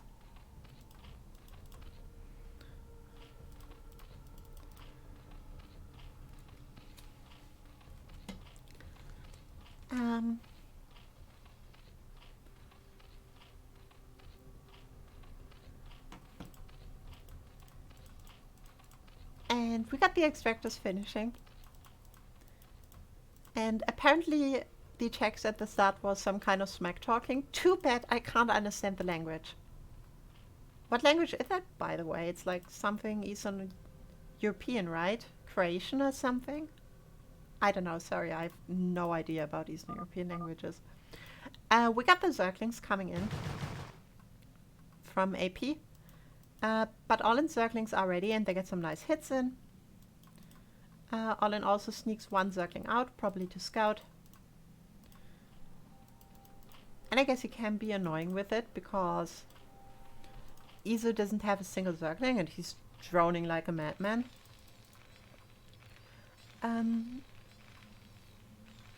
Arlingo is going for double Rex. And an Academy, probably 2 at some point. Like Turex Academy, what you do as a Terran. Scouting SCV is trying to get to electric space, but isn't getting there, so... But I mean, they do see the stuff anyway because there's an overlord. Alan did go for a sunken behind his... Oh, that's a nice little Sim city. But AP's coming in hard now with a lot of Zerglings. But I don't think he can really run into the double sunkens, right? I mean, that's a lot of Zerglings, but still, that's a nice Sim city. And that's a Hydra den for electric. I was expecting like a Spire, but okay. And he's just going to snipe the Spire, or at least try. And he forces a cancel, that's nice. So, Mutalisks are going to be much later.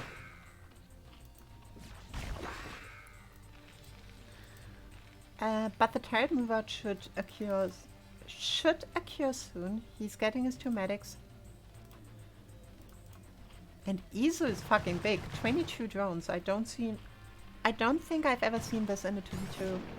That a Zerg player just goes like mass drones.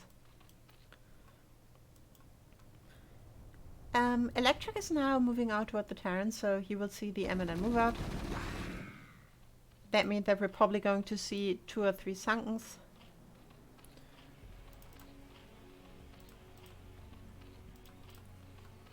Or he's just going 1 sunk and he's like, okay, I'm going to have my Mutalisks in time.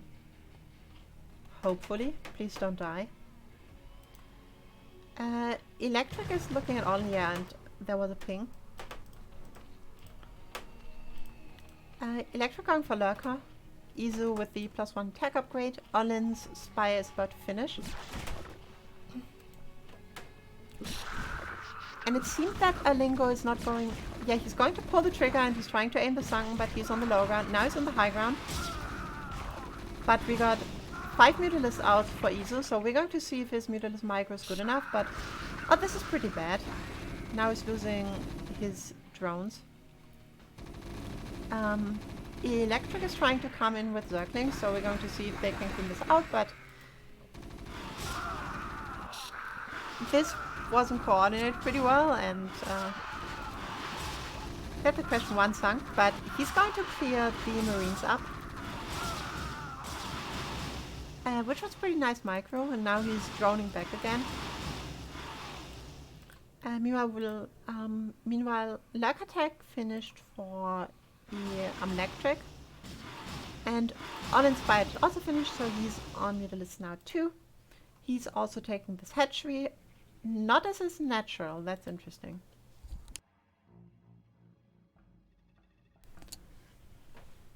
So he's probably thinking like, well, if I place it here, nobody's going to see it. Like, AP is never going to expect that I'm taking my hatchery here, because that's fucking weird. Isa is now hunting Olin's Mutalisks, so we are going to see the last game again.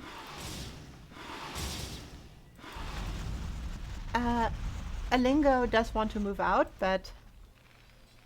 Well, he's not going to get past 5 lurkers with only Marines. Like, maybe if he would be Flash. Isa is killing Olin's gas drones, which is kind of annoying for Olin.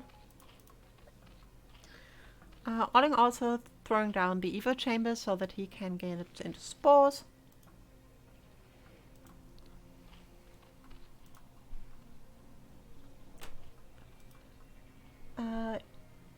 Electric is also throwing down his hatchery now. That looked like nice Peter Micro against the Scourges. Oh, Overlord going down for Olin. This supply blocks him.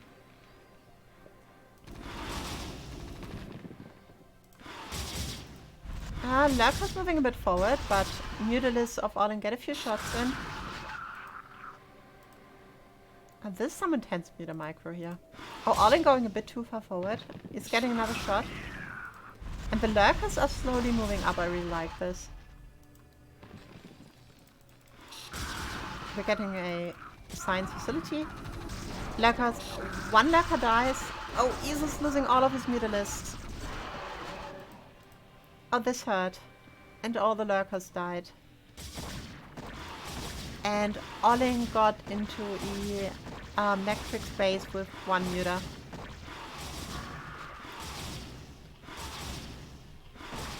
But Hydras are around, so I don't think he got a drone.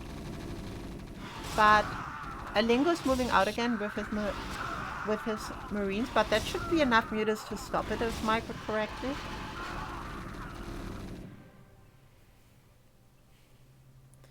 And Iso is on 3 bases now. And 27 drones. He's really strong. Is killing the last Mutalisk of Olin, is nearly getting the siege tank. I mean, the siege tank will die once all marines are dead. I suppose he'll also get the medics. No, Izu goes back once he sees the 3 marines, because all of his mutas are basically dead. Thank God for Zerg regions, though. The grey AP player did also take his 2nd base now.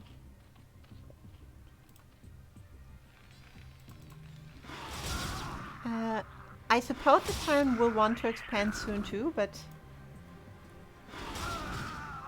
Iso's really being annoying with this Mutalisk. Like, this is some nice Mutalisk, Michaels. Take notes.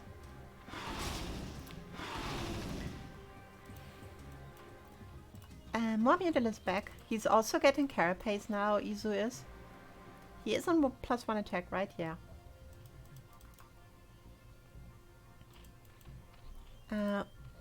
Well, that was an interesting ping.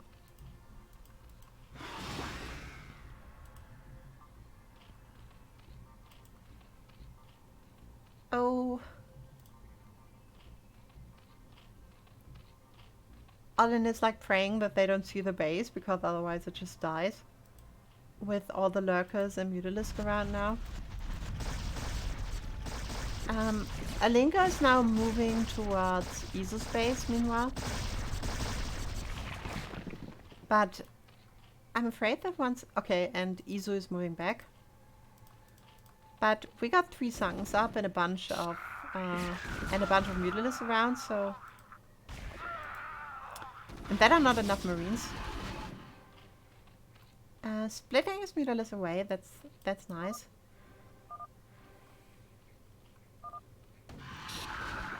Something lurker. 1 lurker dies somewhere. Mutalisks come across and we're getting a big battle. But I think that AP teams just has too much, especially Izu.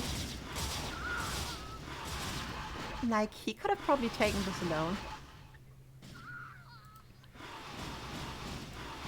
And Olin's Mutalisks flee into the Terran's base. He is still producing Mutas too, but he didn't have any upgrades and he's only on 19 drones. So there's no way he's going to match Izu in the next minutes.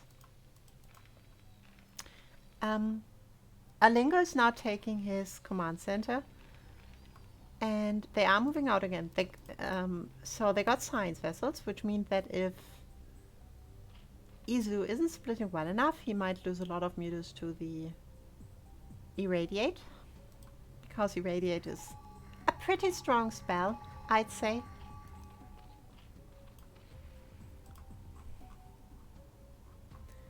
And we're going to see how this goes. So, Marines are moving forward. Olin will kill an overlord of Izu. But now the Mutalisks arrive and the science vessels kinda don't cast. Now they cast. We got 2 Irradiates, we got 3 Irradiates. And we got a bunch of dead mutas, but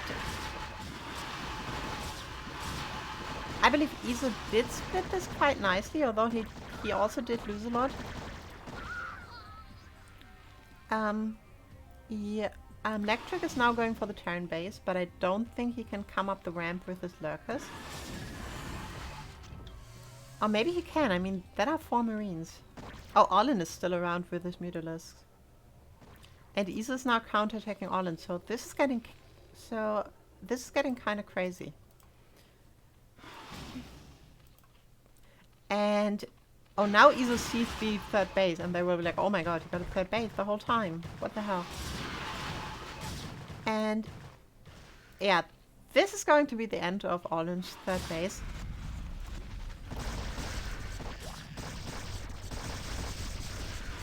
That's a lot of lurkers. They kill all the drones. Olin back to 10 drones.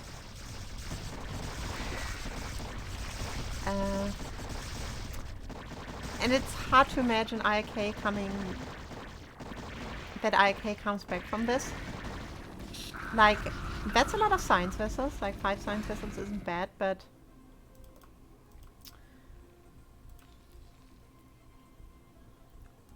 Olin is kinda out, I feel like.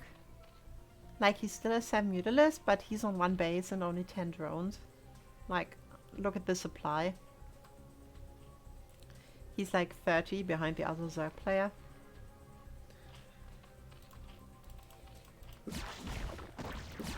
But it's +1 attack finishes, so... And AP pulls the trigger and they go for all in, and... Hydro Lurkers supported by Mutalisks.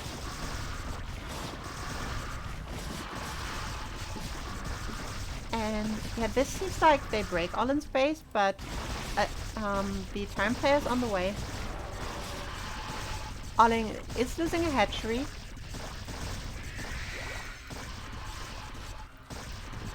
Lurkers kill X pretty fast.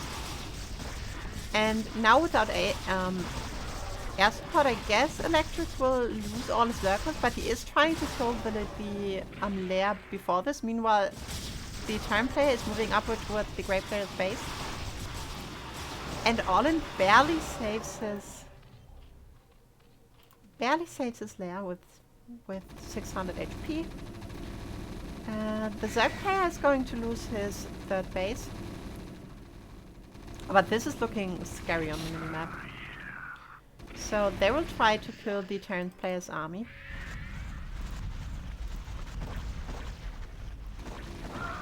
And let's see how the M&M foes do. They have to kite back, but they don't really get to with the Mutalisks, and they all die. And now Iso can chase down all the science vessels.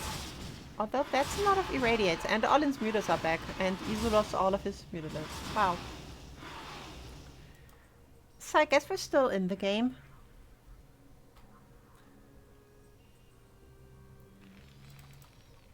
So I guess iRk is still in it on the grace of the Terran player. Bunch of Lurkers coming in for Olin's base again, I guess. And Hydras, so... And Zerglings. So I guess this time they're going to get Olin.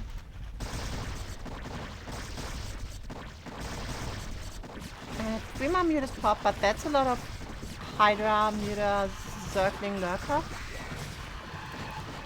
And yeah, Olin is just going to die here. So the question is, can the Terran player do this alone?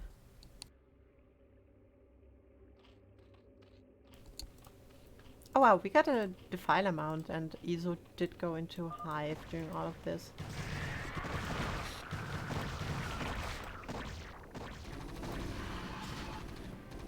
And I guess since Olin said ops, I guess the Terran player will play on. He is getting a lot of mutas. He got... what are his upgrades? He got 1-1. And I think he has to take out a Zerg player quick now to like kinda have a shot. He's killing a lot of Zerglings. They need the caster support before they can really do anything. They also probably... no, they're 1-1 upgrade. That's pretty nice.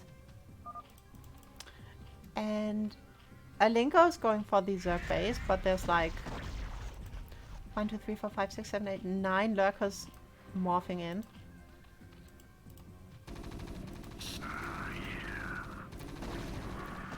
And oh yeah, this will look nicely. Please bow, please bow, please bow and kill all the Marines. This is...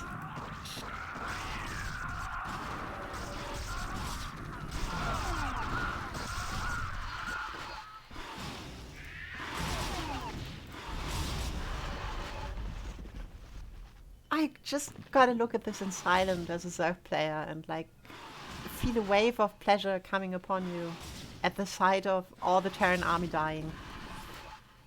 Okay, I guess 4 science vessels got out, but you get the idea. You get the idea. Anyhow, Alingo is still fighting on. He's got a lot of fighting spirit in him. It's now getting this 4th base of Izu. But Electric is now moving across with like... How many lurkers are this? With like 16 lurkers, and he's going to... And he's going to swarm the Terran base. And Erlingo can't hold this, and he GG's out, and that means that we're 1-0 for AP.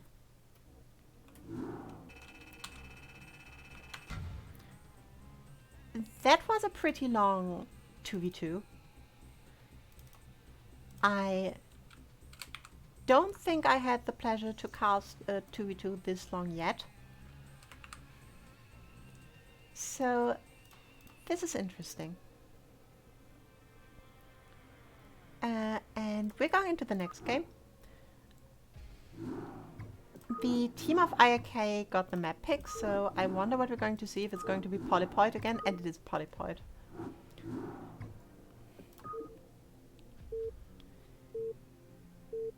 So we're going to see how this will go.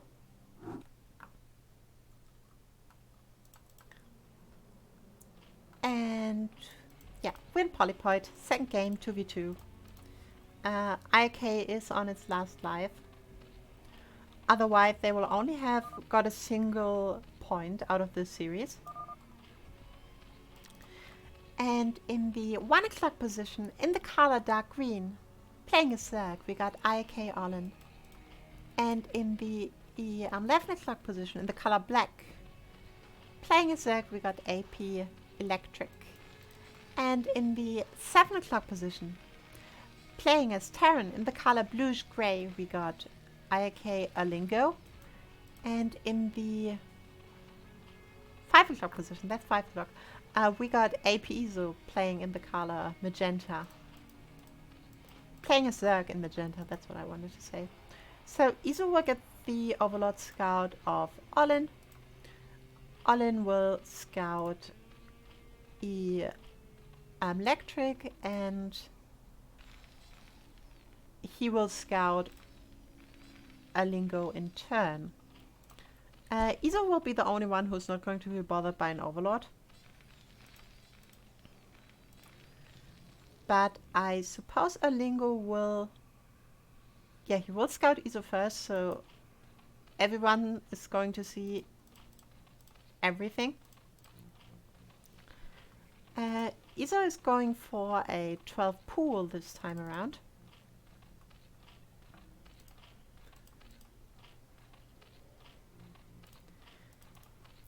With an early gas. I do wonder why they take this gas so early. This looks like a 9 pool to me. Oh no, the Overlord is out. No, that was an overpool, right? This is a 9 pool speed. And this is going to be double barracks. So 2 Rex Academy again.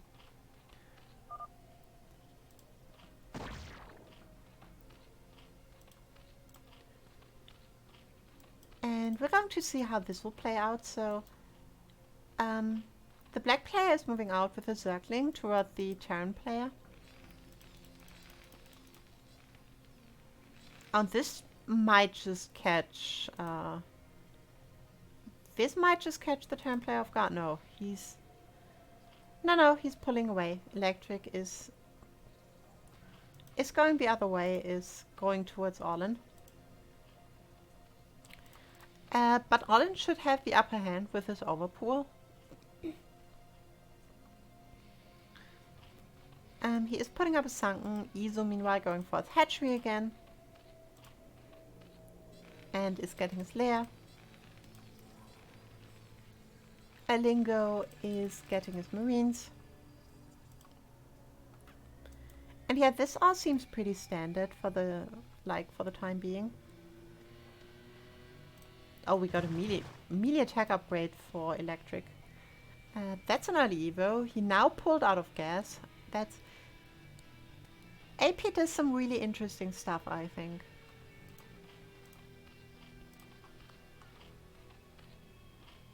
Okay, why is this happening? Why is the Overlord dancing?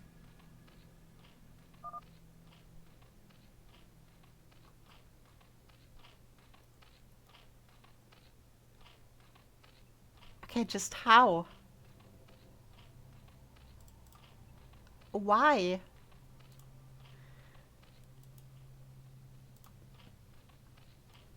Could somebody explain the mechanics to me, please? Because I want to do this in future ZVZs just to establish my dominance over my Zerg opponents.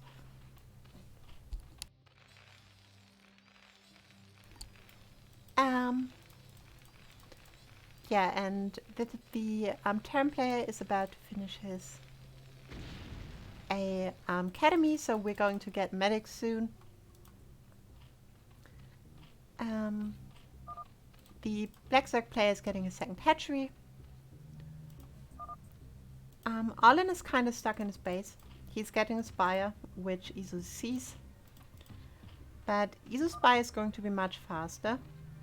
And now the Zergs are pulling the trigger. They will try to get up the ramp. But Olin got a nice little concave going on, so... he's trading really efficient. And now the Terran player is moving out. And Olin got, I think, 3 sunken, so they can't break this.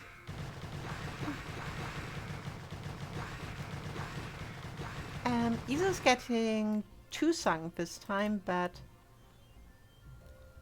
I think only 1 will finish when the Terran player arrives, and he only gets 3 mutas. Because he invested a lot into Zerglings.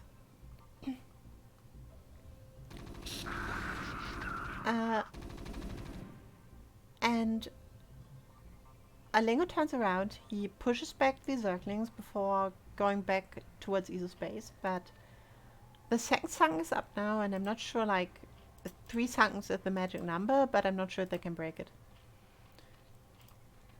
And Olin doesn't have any Mutalisks coming, and there are 3 Mutalisks nearly at his base, so he's going to die. Just like that. And that's unfortunate. He got 4 sunkens, but nothing against air.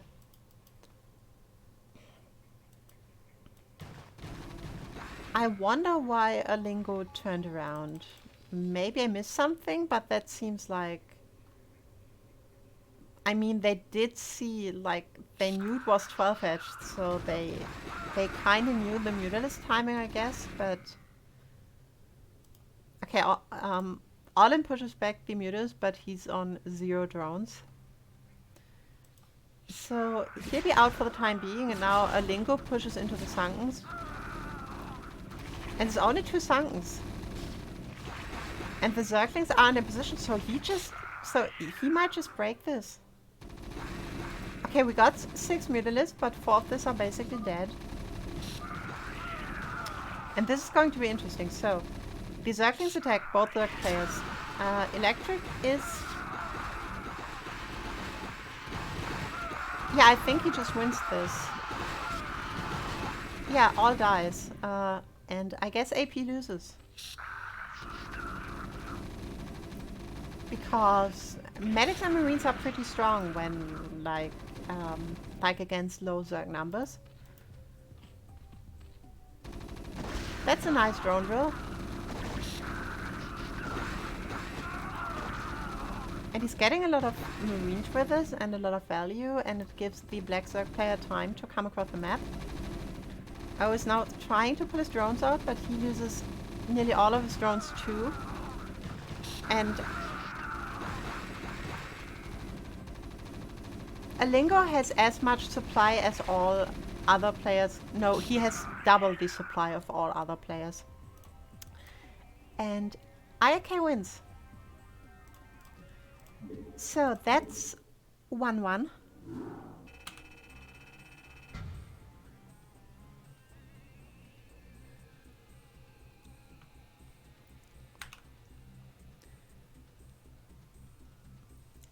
And that means that we're going into a third game.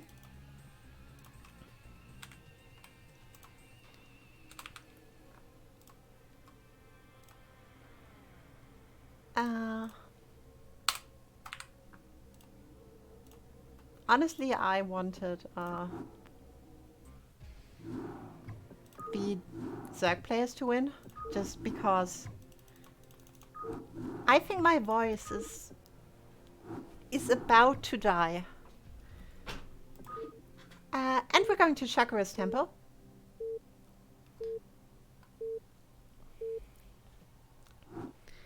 And we're going to see how this will go. Also, thanks for telling me how to do this cool Overlord thing where the Overlord spins around, because I think that's really funny and I'm going to do this every game. Anyhow. As I said, we are in Shakura's temple and in the 5 o'clock position in the color dark green, playing a Zerg. Playing for iRk, we got Olin. And in the 7 o'clock position in the color red, also playing a Zerg. Playing for AP, we got Electric. And in the 11 o'clock position, in the color navy, playing as Terran.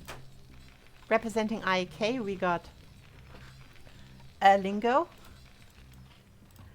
And in the 1 o'clock position, in the color magenta, with a great taste in color, by the way. That's magenta and Zerg. It doesn't get better than this. We got AP Ezo.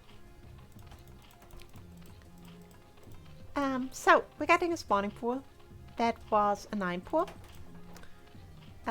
Olin did do an extractor trick. And this might be a 10 hatch.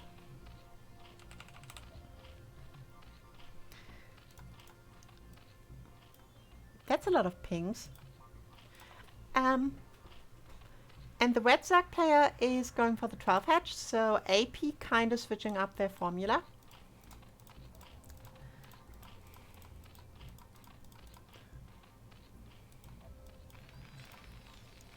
And Lingo is going for the barracks again. So he might go double barracks or he could go gas, but I suppose if he would have gone gas, he would have gone gas on 12 and then the double barracks again. So he's going medics and marine for the 3rd time in a row.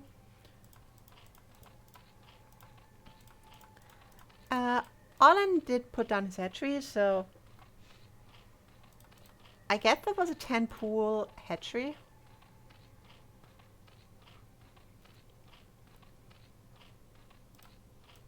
I think I have never seen a 10 pool in my life. This series is full of surprises. Alingo is scouting what the Zergs are doing. Izu's scouting against the SCV. He gets a few hits in, but the SCV stays hot on the trail of the Zerglings. Gets another 2 hits in, but yeah, the SCV will see that they're going towards Olin.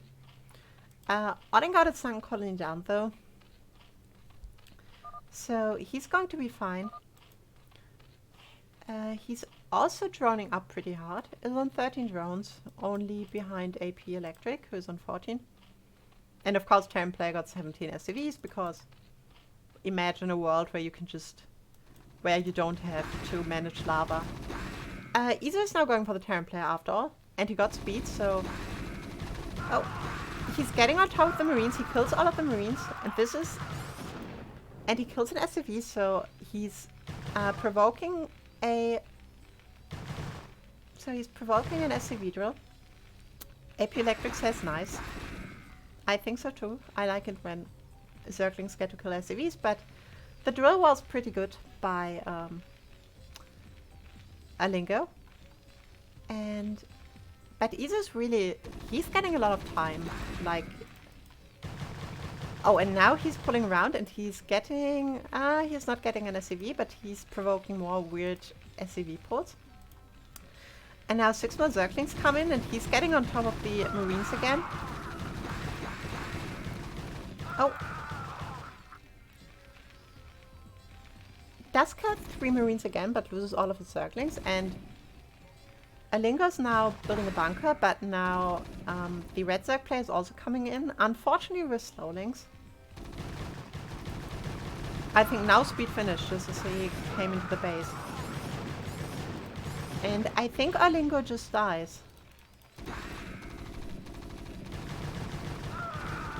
Yeah, I'm pretty sure if you got... Although that's a nice little... That's a nice little thing he got going, but more and more Zerglings flooding into his base, and yeah, he's going to lose all of his SCVs. He's going to die. I mean, he does clear out the Zerglings, but there's another wave, like there are 2 more waves coming from both Zerg players, so I'm not so sure he can survive another one. It's losing an SCV. Does lose another SCV and another one and another one. So Alingo dies to the swarm and he floats all of his building, and may I just say that Lingy sounds kinda cute.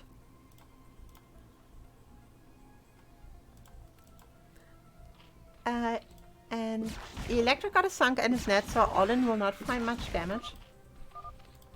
And Alingo leaves the game. Olin is finishing Spire,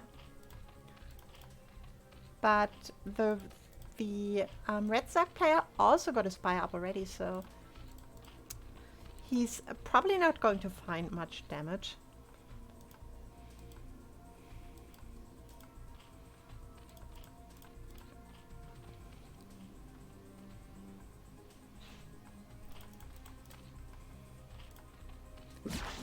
And oh, that's a nice run by with the Zergling. That was ballsy, and he may get both his Sunkens.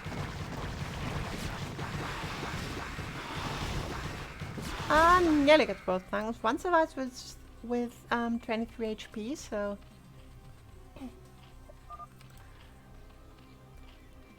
Iso got spores up though, so Olin is not going to be able to do much. You need 5 mutilators to kill 1 spore. So I guess he could kill this one, but that would leave him wide open to the red Zerg's attack. Speaking of which, he's now going to engage. Okay, he's not going to engage, he's just going to leave up on seeing the mutilators count.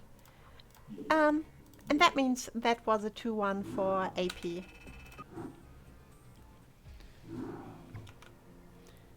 Which means for the final score we got